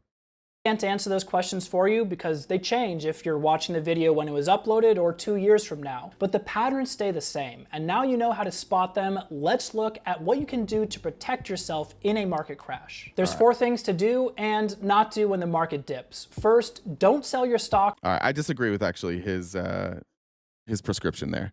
I kind of understand, but it doesn't really matter. I want to show that those are places where you can look at the economy now. You can look at the parallels either from the 1600s or 2008, and you can see that it's exactly the same. Let me go here. I want to skip the stuff about Binance with Trump. Who cares? We know he's going to lie about Binance, and he doesn't know anything about it. But I want to go here. All right. I want to compare how we're preparing for this and how China is preparing for this. And I want to show you once again, I'm going to be accused of like loving China, and the Republicans that are here are going to be like, you should move to China. That's not the point. The point is that China is a lot smarter than our president. And because China is doing things that are best for their citizenry, and our country, our leadership is doing what's best for their rich friends. There's a massive difference, and it'll become pretty clear here which country is preparing for the future and which country is just trying to make their friends rich real quick. Core inflation cooled to 0.2% from 0.3% in August. Would that number have been better without the tariffs? No, we've found almost no evidence that the tariffs have done anything like what the Wall Street people said they would do to inflation. And the reason is something that I've been saying over and over, and I think now we're starting to believe He's about to lie. that we've been proven right, that the reason why we had these big trade deficits, say, with China, is that China thinks that it's got to sell a lot of stuff to us to maintain political stability. And so if we put a tariff on there... No, they don't. By the way, spoiler, no, they don't. They have to sell a lot of stuff to be stable, but they don't necessarily have to sell it to the United States. stuff, then they cut the price so that our consumer is basically still able to demand as much stuff as they need to sell to be politically stable. And so if we look at import prices, they've actually gone down a lot, and the people from other countries have been bearing the vast majority of the tariff. And that's proven out in the CPI data, where there's basically no evidence of tariff. Okay, I've heard. That's a weird thing to say because we just showed that CPI went up. Monthly import prices for August went up 0.3%. That's what they're talking about here. It's a weird thing. Like their government is saying that import prices went up, and that's what they just asked him about. And he says import prices went down. In fact, in China, they went up more. They went up 0.6. He's saying that the price from China went down. All of our import prices went up. They're lying. They know that the people at Fox don't care. Fox viewers just want to hear somebody like Kevin Hassett come on and not act scared, and that's good enough for them. Yeah, and he said tariffs get absorbed by the importer, which no, that's not what he said. Let's go back, Skip. Skip, I know you're being real arrogant in there. And by the way, you've been right about a couple of things. I've watched your comments, but that's not what he said. Let's hear it again. Tariffs have done anything like what the Wall Street people said they would do to inflation. And the reason is something that I've been saying over and over, and I think now we're starting to believe that we've been proven right, that the reason why we had these big trade deficits, say, with China, is that China thinks that it's got to sell a lot of stuff to us to maintain political stability. And so if we put a tariff on their stuff, then they cut the price so that our consumer is basically still able to demand as much stuff as they need to sell to be political. But their price went up by 0.6. Skip. I understand that he's saying that, but it's not true, is it, Skip? The CPI, the report that they're citing, I'm looking at it right here, it went up 0.6%. It didn't go down. He's just saying that it did. Stable. And so if we look at import prices, they've actually gone down a lot. They've gone up. Oh, no, Skip, now you're comparing. Oh, okay, Skip, never mind. You're not that smart. Skip, you're comparing inflation to import prices. Now you clearly don't know what's going on. And the people from other countries have been bearing the vast. All right, Skip, I take it back. You might have been wrong earlier too. I need to go read your comments again. You clearly don't know. Look how quick Skip went from they went down. No, they didn't. Here's the evidence. Well, it's better than Joe Biden because facts don't matter. The point is here, Skip, is that this administration's lying. You don't care about that. You don't care that they lied to you. You just want it to be Joe Biden's fault. So you can't engage in a good faith conversation, can you, Skip? All right. I want to show you this. Gold. This is a chart from Geiger Capital. Read a couple things, too, real quick. Tony said, happy Friday, thanks. FOD said, I'm storing 1 million calories in food for the collapse of the on-demand grocery system where stores order as needed, buy food. Robert said to go towards the guilt trip. Brad said, don't you call my collection of cardboard BS. Listen, I have it, too, but it is a little bit bullshit. I know I'm done. Oh, I read that one. Lindsay said, okay, I'll help with the gold G's. And I missed any other ones? I think that's it. All right, this is the price of gold. And the price of gold is outperforming the NASDAQ. You can see here, like it was pretty relatively steady. And then 2024-ish, we had it skyrocket. And then 2025, it's been off the charts. And there's weirdly like two reasons for this. There's this battle happening right now. What China has decided to do is China doesn't want to be held to our currency. Trump talks about BRICS a lot. The debate we had the other night talks about BRICS a lot. BRICS, the countries that are involved in BRICS, they don't want to be reliant on U.S. currency. And by being reliant on U.S. currency, we mean like treasury bonds. So when we froze assets for Russia, when we froze their assets, we froze their ability to sell treasury bonds that they bought. So they had bought debt from us in treasury bonds. And then in order to get back at them, we said, you can't sell those treasury bonds. We will not honor those treasury bonds. So all that money that you bought as debt for an investment that you could sell and liquidate, you can't do that anymore. Those treasury bonds are dead right now. When they did that, China and I think that was under the Biden administration. I think it also happened under the Trump administration. This is something that we do, and it's an American arrogance problem. What we've done is we basically went through the whole world, and we have allowed people to buy up our treasury bonds, and they buy our treasury bonds, and then it basically converts it into U.S. currency. It keeps our currency at a higher value, and it protects them from their volatile currency, and it allows them to trade and build an infrastructure. And we've done that, and we did it originally under good faith stipulations. But what the world is seeing now is that the United States, especially with Trump, when they don't get their way, the United States isn't going to be afraid to freeze those treasury bonds and effectively take the money that people have that they've used as a way to hedge against their own inflation or deflation for their currency. And they're saying this is no longer a stable investment for us, because if we piss off the United States, they're going to freeze it. So China steadily, starting in about 2023, started buying gold. And China started buying gold, and they told all of these other people, "Hey, we've got gold, and you can buy our treasury notes. And as you buy our treasury notes, at any time, if you want to unload those treasury bonds, you can unload them for gold. We'll trade you gold for treasury bonds." And they, unlike the United States, are taking their treasury bonds and tying it to gold, and there is a gold standard. So the gold that they have, it matches the amount that they're putting out in treasury bonds. Then they're going to Africa, where we have pulled out with USAID. They're going to Africa, and they're going to South America. And they're going to these countries, and they're doing currency swaps, and they're basically giving people access to the yuan, and I think it's the yuan, right? And they're allowing people to spend using the yuan and take out treasury bonds from China. And now these countries are using Chinese debt to build up their infrastructure, the same way that the United States turned our currency into a worldwide currency, the accepted worldwide currency. Now China is doing that, and they're backing it with gold. When people look at taking out treasury bonds from the United States, what is it backed by? It's backed by our credit. How's our credit right now? Not great. But not only is our credit not great, but nobody trusts us. Because we've seen that if we get in a conflict with somebody, we will just freeze those treasury bonds, and they no longer have access to that money. So there's a battle right now, and it's driving up the price of gold. It's two things.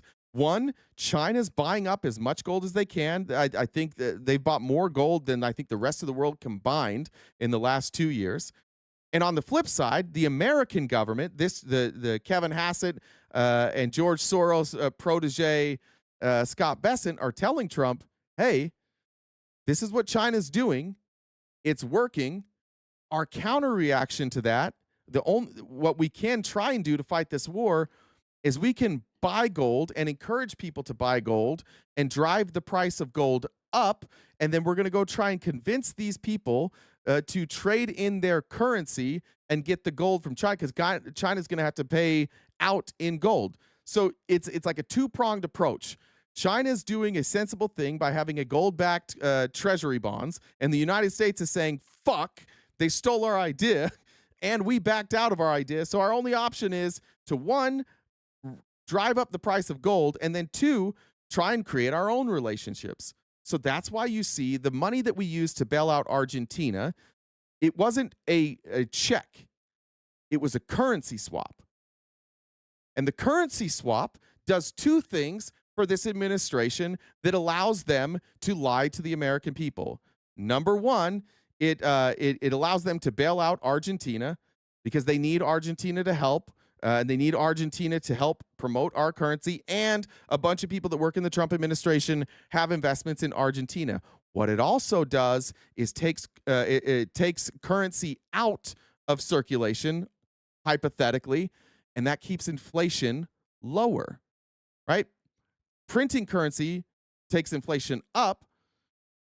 Removing currency can take it down, but prices are still going up. That's why people are saying, my prices are going up, but somehow core CPI is barely going up. When I said earlier that 3% inflation number is bullshit, it's because of this. They're using currency exchanges to manipulate inflation, which we've done. The Biden administration also did this. The Trump administration also did this. But the difference between this administration doing it and every other administration who did it is while other administrations did that, we were diversified across the world. We had people buying treasury bonds. We had people holding treasury bonds. We are in the midst of a massive sell-off of treasury bonds right now. That's a real fucking problem for the United States. So what they're doing right now is just putting Band-Aids over everything to try and convince you that this 3% inflation is actually 3%. Everybody knows that inflation is higher than that. You're paying more than 3%. Your prices, like your cost of living has gone up more than 3%. Everything's going up, unless you're like really wealthy, but the less money you have, the more the inflation affects you. So if you don't have a lot of money and they tell you 3%, you're like, God damn, it feels like a lot more than 3%. Same way, like in November, when we were telling people like GDP or inflation's at 3%, and they're like, it feels worse than that, so I'm going to vote for Trump. They're doing the same thing. The only difference is there's no plan. I think they think they're just going to win this battle. The other thing that the United States is doing that is very fucking stupid is the United States needs more investment. And since people don't want to buy treasury bonds because it's backed by the United States, we're pushing crypto. And that's why Trump is involved in crypto. That's why all of these billionaires are involved in crypto. That's the way that they can do it. And now, today, JP Morgan Chase is allowing people to... This is going to blow your fucking mind. Like, if you didn't think that the crash was coming, JP Morgan now is saying you are allowed to use cryptocurrency as collateral for loans. And they are going to allow people to take out massive loans in cryptocurrency. Now, why is that? Is that because cryptocurrency is stable? No. Is that because cryptocurrency is backed by something? No. It's because it forces the government to be in bed with these massive corporations. If you are a bank right now and you are over leveraged and you have a crash coming, the best thing you can do to protect your bank is get involved and get mixed into the United States economy in a way that forces the United States to bail you out when this crashes. So all these banks capitulating right now and saying, like, we're going to offer cryptocurrency and we're going to use cryptocurrency as collateral, they're doing that so that when this crashes, they say, we were just doing what the president told us to do. We were just following his agenda. It is way worse for us. China's doing it correctly. China has debt. China's selling debt, but the debt is backed by gold, and gold is holding its value. Cryptocurrency is tied into our economy. If our economy collapses, if our stock market collapses, crypto will also crash. Not because there's like, crypto guys love to tell you this. They're like, no, it's not. It's a completely decentralized and it's worldwide. It's not tied to our banks. But it is, because all of the bankers are investing. All of the tech guys are investing. So when their money starts drying up in their other investments, they're going to cash out their crypto, and that will crash crypto. But they're the only ones that can cause that crash, meaning they are going to be the first money out. They were the last money in. All these banks, all these billionaires now that ironically, like crypto was like this libertarian thing.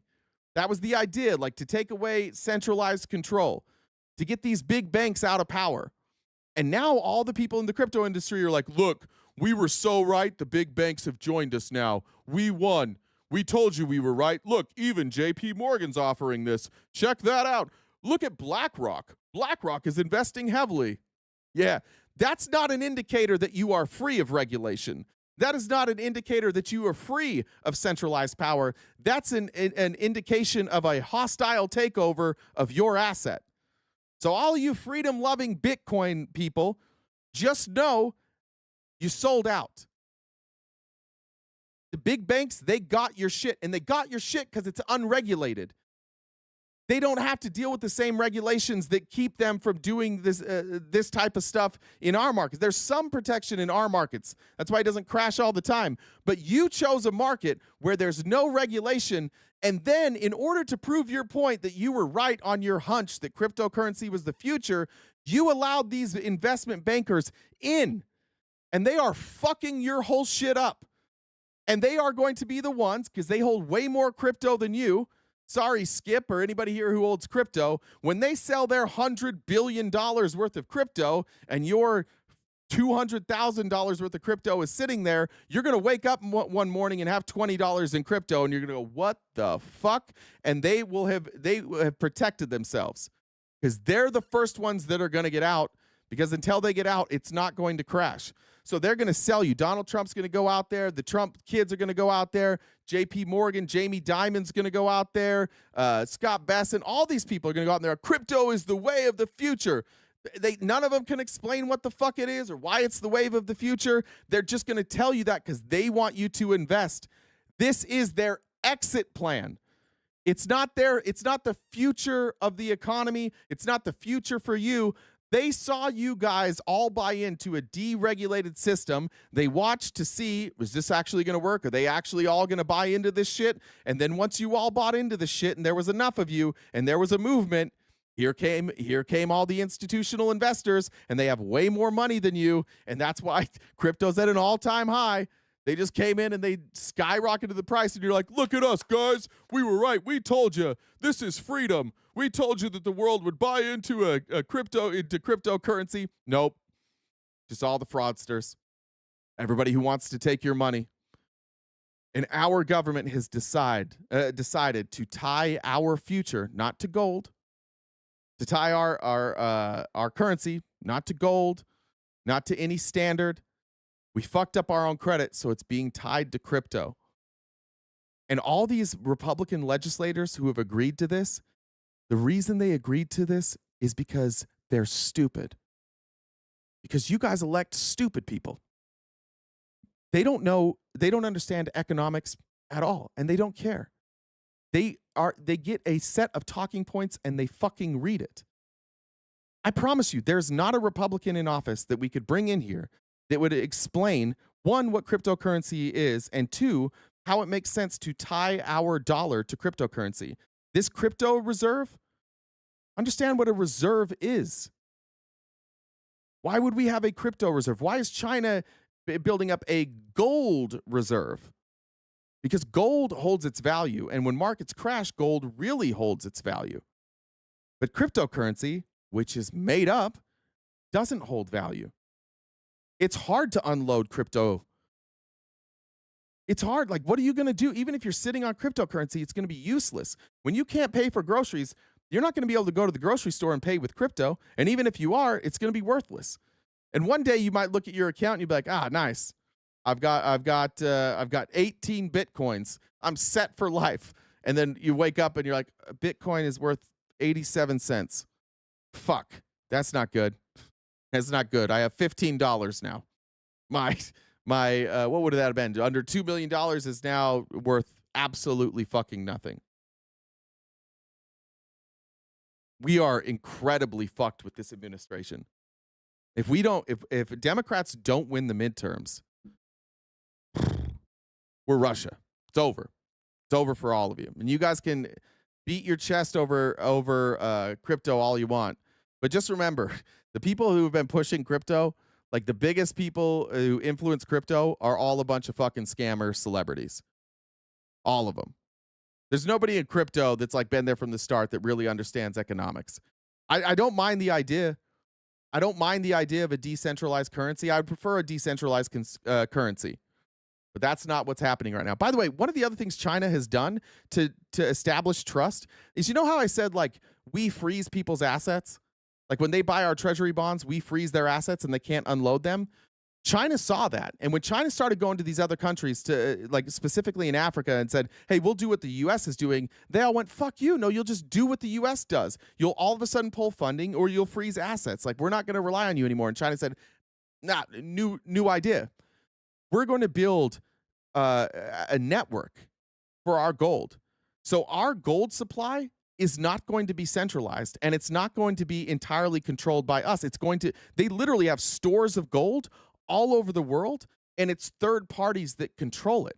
So it's not even, China doesn't even get to say, no, you can't cash out your bonds for gold.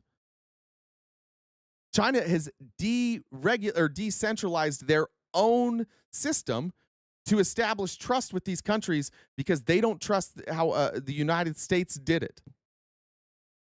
They are just running circles around Donald Trump and Scott Bessent and Howard Lutnick. Now, Trump is making a fortune, so Trump doesn't give a fuck. Howard Lutnick's making a fortune. He doesn't give a fuck. Scott Bessent is making a fortune. He doesn't give a fuck. They probably have all shorted all of these positions anyways. So on the way down, when it crashes, they're also all going to make money. They're making money on the way up. They're going to make money on their way out because they know what this is. China, for whatever you want to say about them, for their lack of democracy, for their excessive control, whatever you want to say about their intentions, it is a far more secure system, and it is far better for their residents, for their citizens. Their government cares far more about their citizens than ours does. Donald Trump only cares about himself. He only cares about his pocketbook. What's up, Jen? Just reminding you, it's Friendly Friday. Yeah, I know. I'm almost done here. Is this the one? Let me make sure. I think that's about it. We'll leave it there. We'll jump more into this on Monday. But it is Friendly Friday. And so start lining up in Discord if you want to come up and have a chat. We'll go. I do have to pick up my daughter. We can go for, I don't know. I got to be done by like 1:20. So we can go for a little. I mean, let's call it 1:15 so I can get out of here on time. I'll jump over there. Jen, you can drag me over there. In the meantime, Brad said, Yeah. oh, I read that one from Brad. Danielle said, if Dems win, won't they be blamed for the collapse? Of course. But like, we just can't care about that. Republicans are going to blame Dems. Even if the collapse happens under Donald Trump, they're going to blame the Democrats. You see how they do it. They just don't understand any of this. They don't. I do think that one of the weird things about the economy and investing in general is that people are always like, oh, these people are geniuses. Like the smartest people amongst us make all this money. The person who understands the system perhaps the best was who is that? Who is the Ponzi scheme guy? It was played by Robert De Niro. What was his name? Fuck, what was his name? Somebody help me with his name while we load this. Madoff, thank you. Bernie Madoff. Bernie Madoff understood that our system isn't complicated. It's just like it's hype. So Bernie Madoff literally ran a Ponzi scheme his entire life. He was just making fake statements. He wasn't investing, and he looked like a genius. And people were making so much money, and he had so much money that nobody, like everybody's just like, oh, he must be smart. No, he just could fake it. It's just easy to fake. Everybody that's a great investor, what they do is they find flaws in the market, and they find loopholes in the market, and they make a fortune. And then people are like, they're so smart. Why doesn't anybody ever go, hey, why can you get super rich by exploiting flaws in our market? Wouldn't it be better if we just fixed the flaws in our market? Maybe we made it less like a casino? And they're like, no, we can't do that. It's the criminals. Like, it's the criminals who are really, really good at finances. So, like, the richest people in our country, they would be criminals virtually anywhere else in the world, but crime is legal here, and it's becoming way more legal now. Thank you guys on the Madoff there. He made off with that money for a while. I guess his family got to keep some of it, didn't they? Let me jump over there, Jen. There we are. All right. There. Who's first? Swish. What's up, Swish? Hey. Hey. How are you? Good. Where you sat? Whoa. Where's the energy today? What's the matter? Oh, I'm tired. It's been a long few weeks. I did send you a message actually like a week or two ago. You did? I did. Yeah, it's to your own direct messages in Discord. It's in there. Oh, okay. Sorry about that. Yeah, so yeah, no worries. Check that out. I don't want to get into all of that because, you know. But Okay. anyway, Sister Wife 69 reporting for duty, sir. The Crucible circle jerk about fucking took me out, first of all. That was the funniest thing I've heard in probably months. That was hilarious. Thank you. I just came across a headline. I was looking for something. I was actually looking to see what the Niners game was this week because I wanted to see how much shit I was or was not going to talk, though I have no right because we've been like sucking wind. But I saw this headline. Are you serious? Everyone in this chat knows who my team is, sir. I know, but you know me. I have no memory. Oh, it's the Bills. It's the Bills. That's right, Bills. Yeah, we had a bunch of injuries, whatever. So hopefully we'll do all right this week after the bye. But check out this headline. You ready? This is an actual headline from the Independent, which I don't know, whatever. But when I was on the internet searching, MAGA math. Dr. Oz jumps through hoops and changes the laws of math to explain Trump claims about lowering drug prices. Now, I only bring that up for this reason. I honestly have never seen MAGA math used outside of the halls of TikTok. Like, I thought that was a TikTok thing. You know what I'm saying? Like, we say it all the time. Oh, there's that MAGA math. And now I'm seeing it like out there in the world and people using it, which I think is hilarious. Oh my God, he's doing the thing. He's doing I have it up on the screen. Cutting drug prices by 400%. That's cool. And they're calling it MAGA math, which I think is hilarious. So I thought you'd find that funny. And then I guess the last thing I'll say, a quick story. So we have our house on the market. We put in an offer on a house probably about 30 minutes from here, a little land. We're going to do the little farm thing, chickens, quails, emus, little goats, all this stuff. But so the showings have been going okay. One realtor was like, hey, listen, told my agent, I was like, listen, I think that this house is haunted. And it's haunted. She said she thought, based on the noises, by a chicken. And I was like, a chicken? And she was like, yeah, a poltergeist. And I was like, what? She goes, ugh, like a foul spirit. And I was like, oh. So she suggested that I call an exorcist to help the chicken cross to the other side. So thank you. That's what I have today. Thanks. I'll read your message later. I'll message you back. Thank you. All right. I've missed you. I love y'all. Happy Friendly Friday. Jen, you're beautiful. You're gorgeous. I love you. Goodbye. Go Bills. Go Bills. Goodbye. All right. Who's next? Mama. Hey, Mama. Hello. Hey. Okay, so damn it, why do I always have to go after Swish? I don't know. That's Her Jen's jokes fault. get me every freaking time. Or timing. I don't know.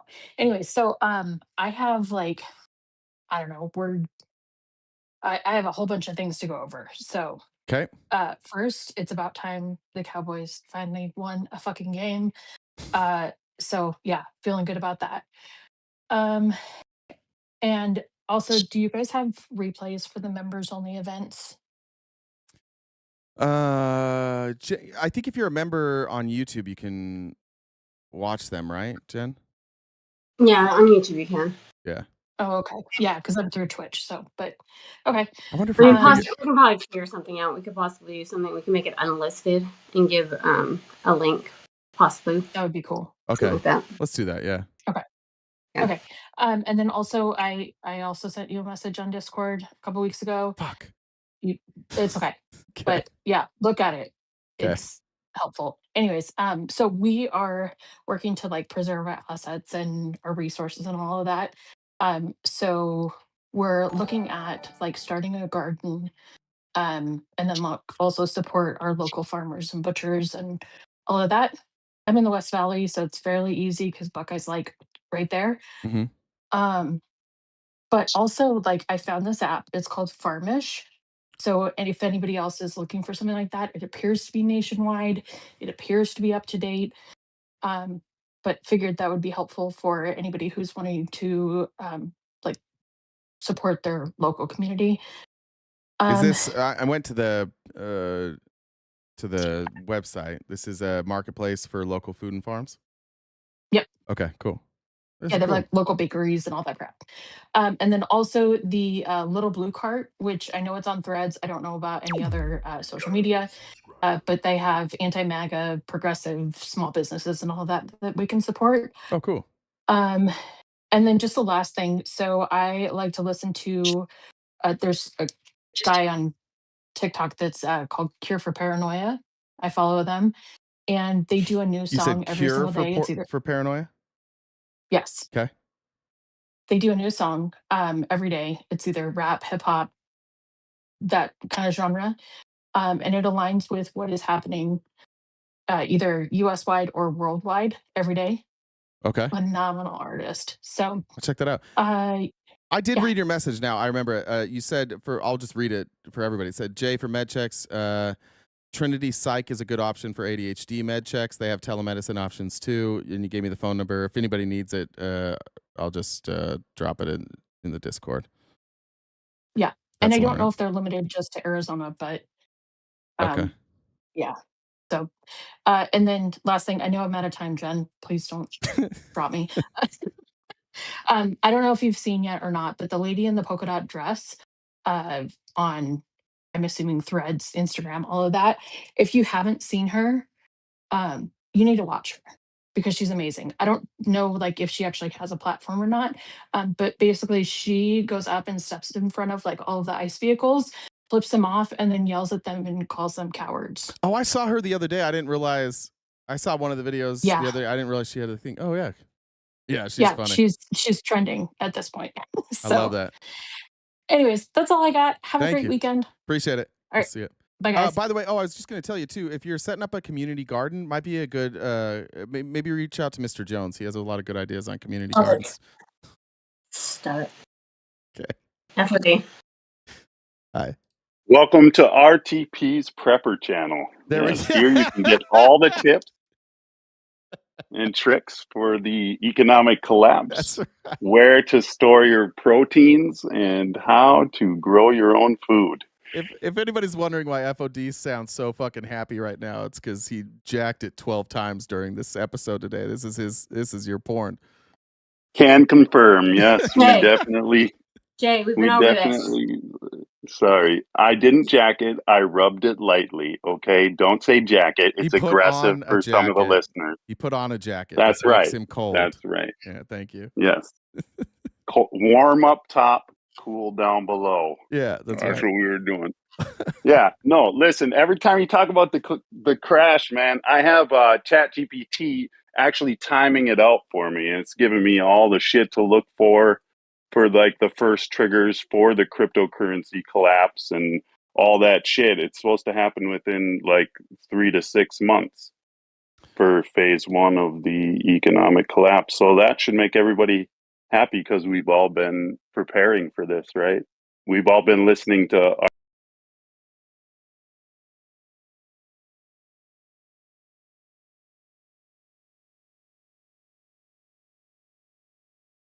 RTP's amazing warnings every single fucking day.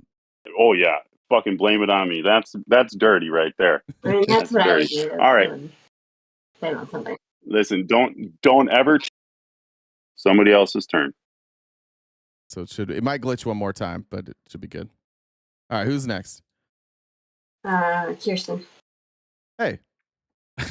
What specifically? Yeah, we could. What do you want to talk about? What's just lots of things happen. Then you have to. Oh yeah, that's true. That's true. Where like I used to get picked on for being so tall and so big.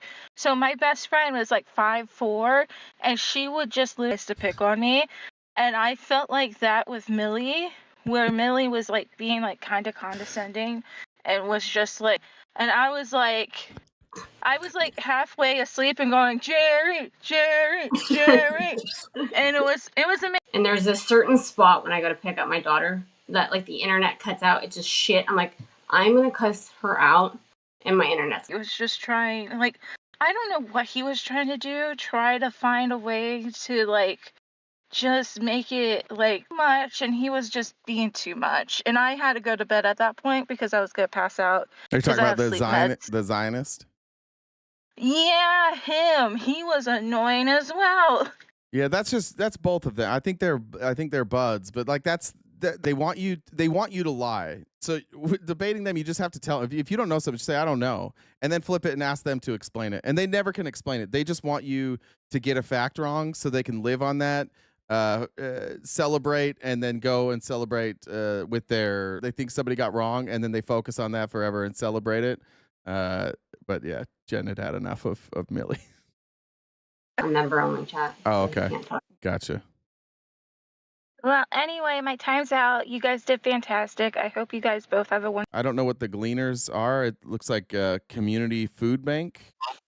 So if you need help with some food, she said look into the Gleaner. Shane.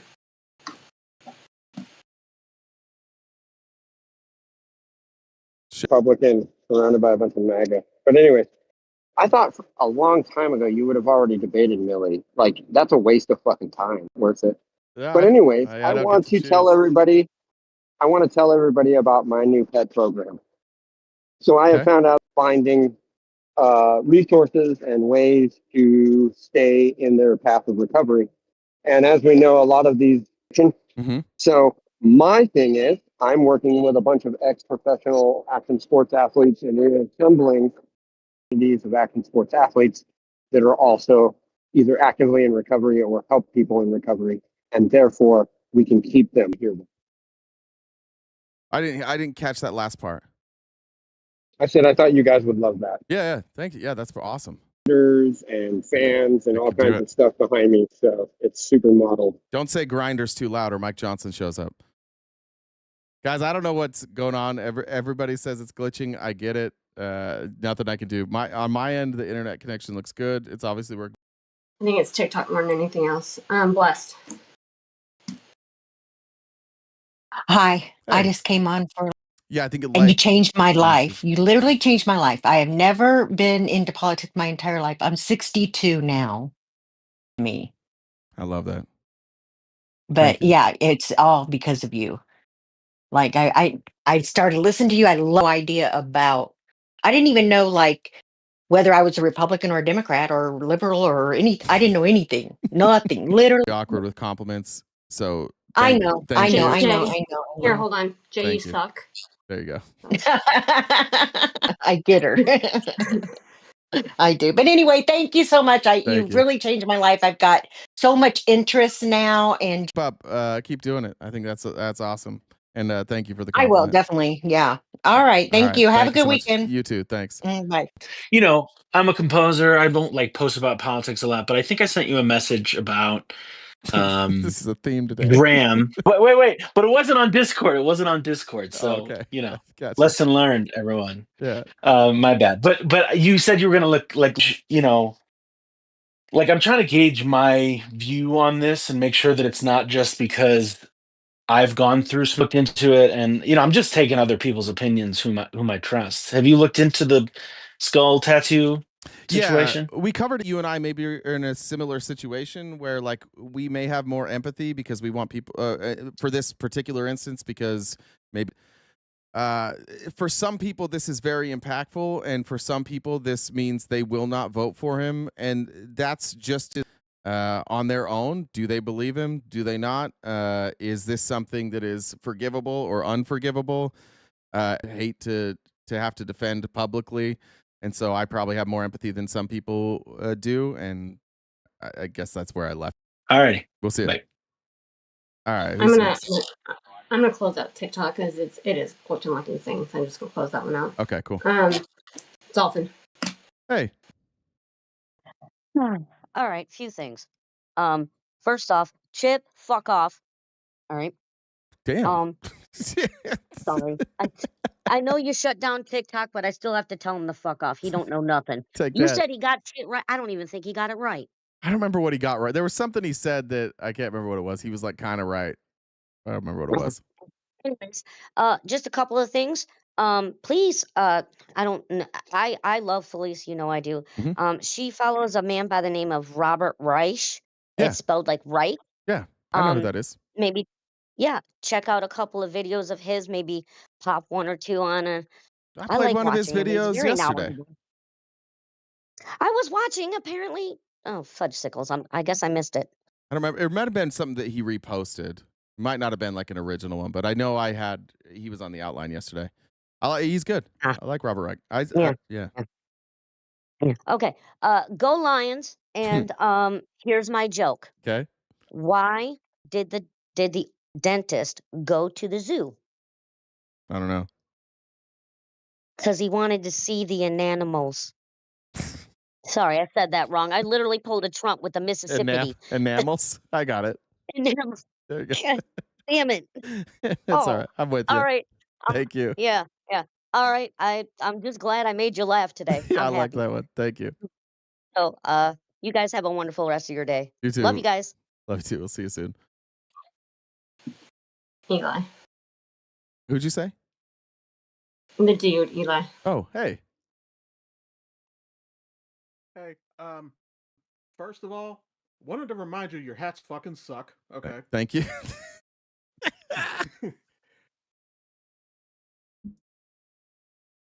Oh no.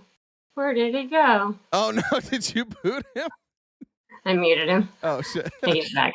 I gave it back. Well, damn. Yeah, sorry, that wasn't me. I don't know how to do that.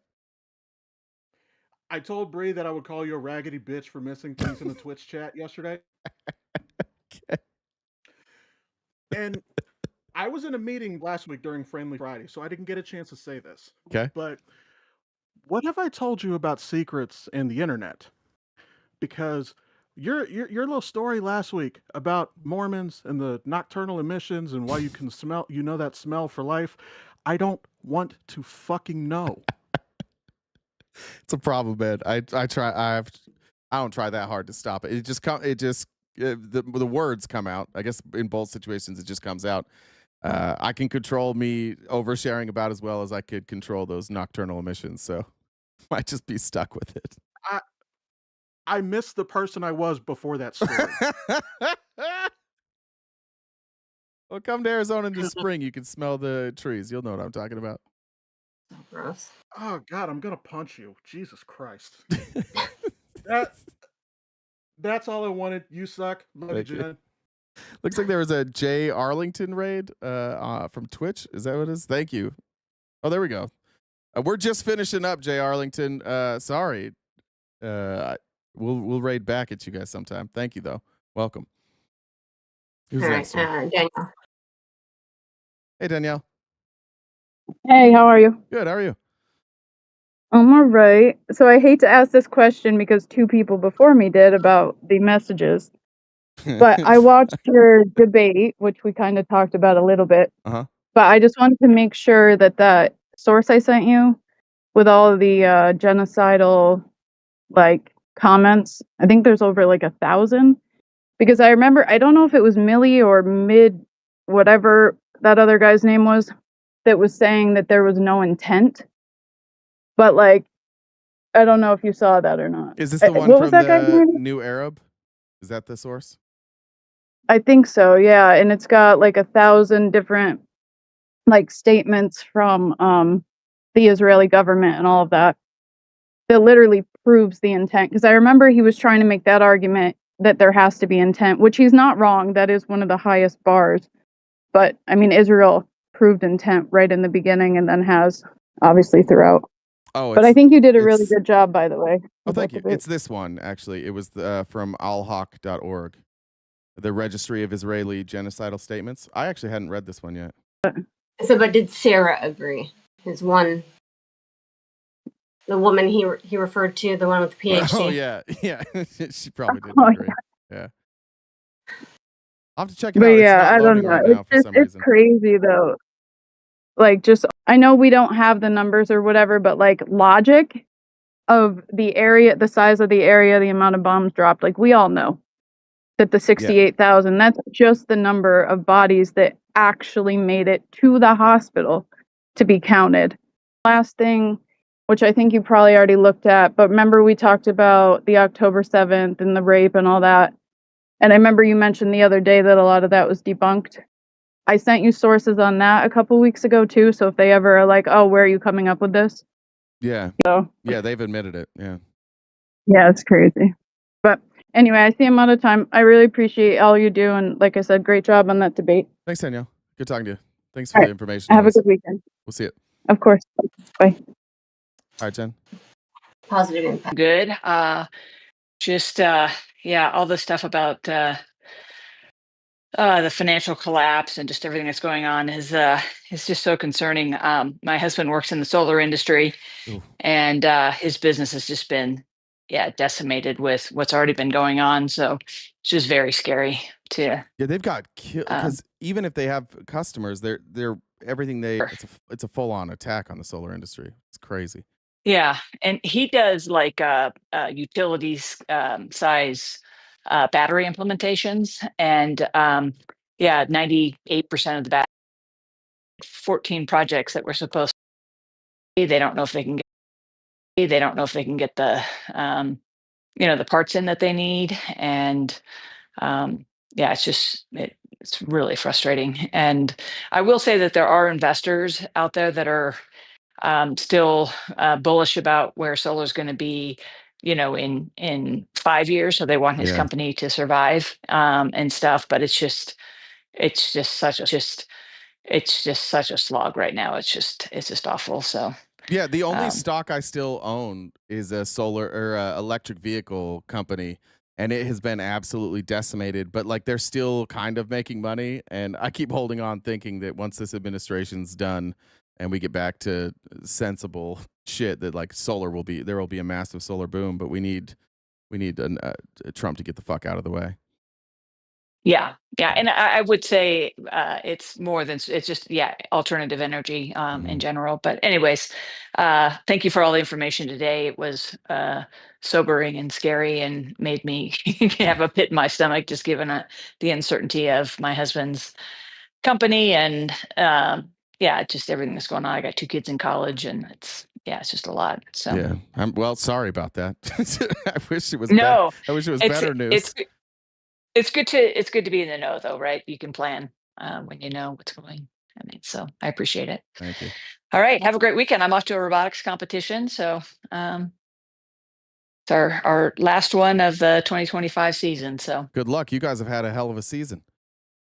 We have. It's been an awesome year. So this will be our last hurrah. So and then the new season kicks off January 10th. So we'll be back at it then. Well, let us know how it goes. I want to know. All right, sounds good. All right, good to see you. you. All right, thanks. Bye. Guys, I know the stream disconnected at some point during that. I don't know what's going on. I need to say 2 things. Number 1, I do not have a grandpa ass computer. I have a very high powered PC. 2, it's absolutely the internet connection. 3, I will be in not next week, but the week after. I'll be fully moved in with the new studio, and hopefully that fixes it. I had a technician come out here the other day, and he's basically like, yeah, the wiring through this whole neighborhood needs to be done. We have problems in this neighborhood every single day, so that's it. But don't grandpa ask my computer. I would imagine that my computer has the specs of, I mean, I can game no problem. It's got everything it needs. It's the internet. So once we have stable internet, I don't think we'll run into this anymore. Who's next? Q. What's up, Q? Hey, how's everybody doing? Good, man. How are you? Oh, I'm doing pretty well. I know that everybody's been going back to it and same idea. The debate night. Oh my goodness. Like, it was really crazy hearing you talk about that person, then hearing them come on. Oh, just, I like absolutely loss of words. And I think that she who shall not be named is the best way to go. That was that was clinically insane. Oh my god, I thought somebody else came in and I was like, oh my god, she got into the Discord. I'm so sorry, badass. It just startled me when you showed up. I was like, oh my god.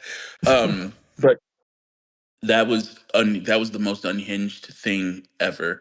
And then only to be second by him and his delusional commentary. Like, the absolute perplexity of the mental gymnastics he was doing to not call it what it is. Like, I don't even know Yeah, like how you deal with the that. last 30 minutes of that debate where he just wouldn't admit the fact that Oh my goodness. you can convert and then suddenly you have a birthright. And he knew it. Like, he Yeah. was caught there Yeah. every time. He knew that you could convert to get a birthright, and yet he was still trying to use the argument that, like, lineage is why there's a birthright there. That's all of them. They all know that it's a lie. It's just an ideology. And ideologues, they do that. That's how they live. They do not believe in facts. They don't believe in what's true or what's not true. Their feelings take precedence. So when you get to a point where you run up against their ideas versus data, if the data or the argument it makes sense that goes against their ideas, no matter how obvious it is, they'll just stick to the talking point because it's an ideology. Yeah. Yeah, that was just clinical, and I couldn't get past that the parallel was just there. But thank you, appreciate it. And if nothing else, want to definitely remind you about ET and Reese's Pieces. Thank you with that. Thank you. I appreciate that. No problem. Thanks, guys. I did try and watch ET with my daughter earlier this week. She had no interest in it, so I tried. That's awesome. Oh, P.S. and Jen, you were amazing for coming in to speak on that. See you next Tuesday. It was appropriate. Well, I mean, that I'm coming to save him. No, it's because you're because that's what you are. No question about it. Undoubted. Yeah. Her thinking it was safe. Jen just wanted to say some shit. It had nothing to do with me. Yeah. Jen just wanted to say some shit. Jake can handle you were the ray of sunlight. You were like the ray through the fog when you like came piercing in. Like, hold on. It was like, thank God. Well, and it always cracks me up when people come to the channel and try to talk shit to me. It's like, you're fucking new here. That's not how this goes. Fucking hilarious. All right, thanks, guys. Thanks. We'll see. All right, bye. Devo.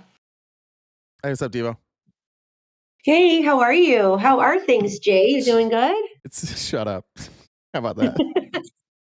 Okay.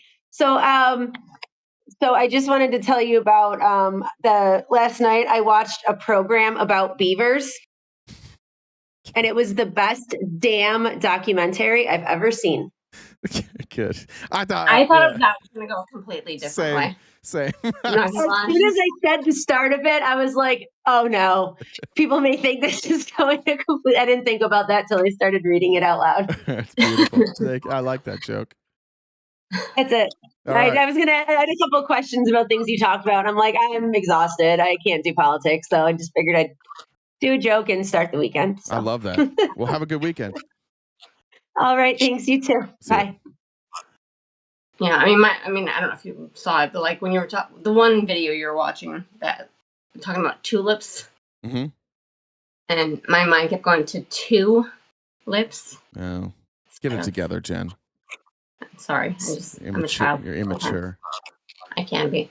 I have four lips. I didn't really know what to say when I came up here, but Ash just said, "Fuck it, it's my turn." She didn't even wait. She just. I'm glad. So I kind of like gave you a. I'm not good. What's the term when like a lead in? An assist in basketball for her. There we go. Sorry.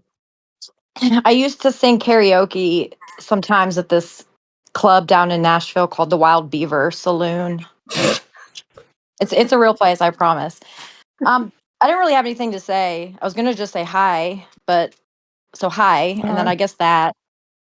Oh, that was Admir. Your voice just went up like. Yeah, a bunch of I octaves. hit puberty halfway through that. It didn't. Halfway through. Wow. Yeah. Yeah, I think that's about it. Jay, I think you're doing a great job. I think you should just keep doing what you're doing. How do we kick? Have a good weekend. I don't even know how to kick you. What the fuck? That's it. That's all I got to say. All right. Thanks, Ash. Okay. Bye. All right, Jen. Who's next? All right. That's it. We're done. We're done? All We're right. done. All right. All right, everybody. We'll be back Monday morning and every weekday morning, 9:30 a.m. to 1 Pacific Standard Time here, wherever the hell you're watching. Hopefully the internet connection's better. Over the weekend, I hope you guys have a great time. Take care of yourselves. Get some herbs in you. It'll make you feel a lot better. But until I see you again, take care of yourselves. Stay cute and cool and have a great, great... Oh, shit, I might have missed one. Did I miss any comments? Fuck, I forgot to do that. I do think I missed one. I missed Cookie Nibs said, thanks to Gen 2, my fellow softy, gooey, sweet little angel. Aw. Jen, Weird. you want to say anything to that? No. That's adorable. I love that so much. Let me make sure here. Okay, got them all. Jen says, deuces. That's it. All right, everybody. Take care of yourselves. Stay cute and cool. Have a great, great, great, great, great, great, great, great, great summer.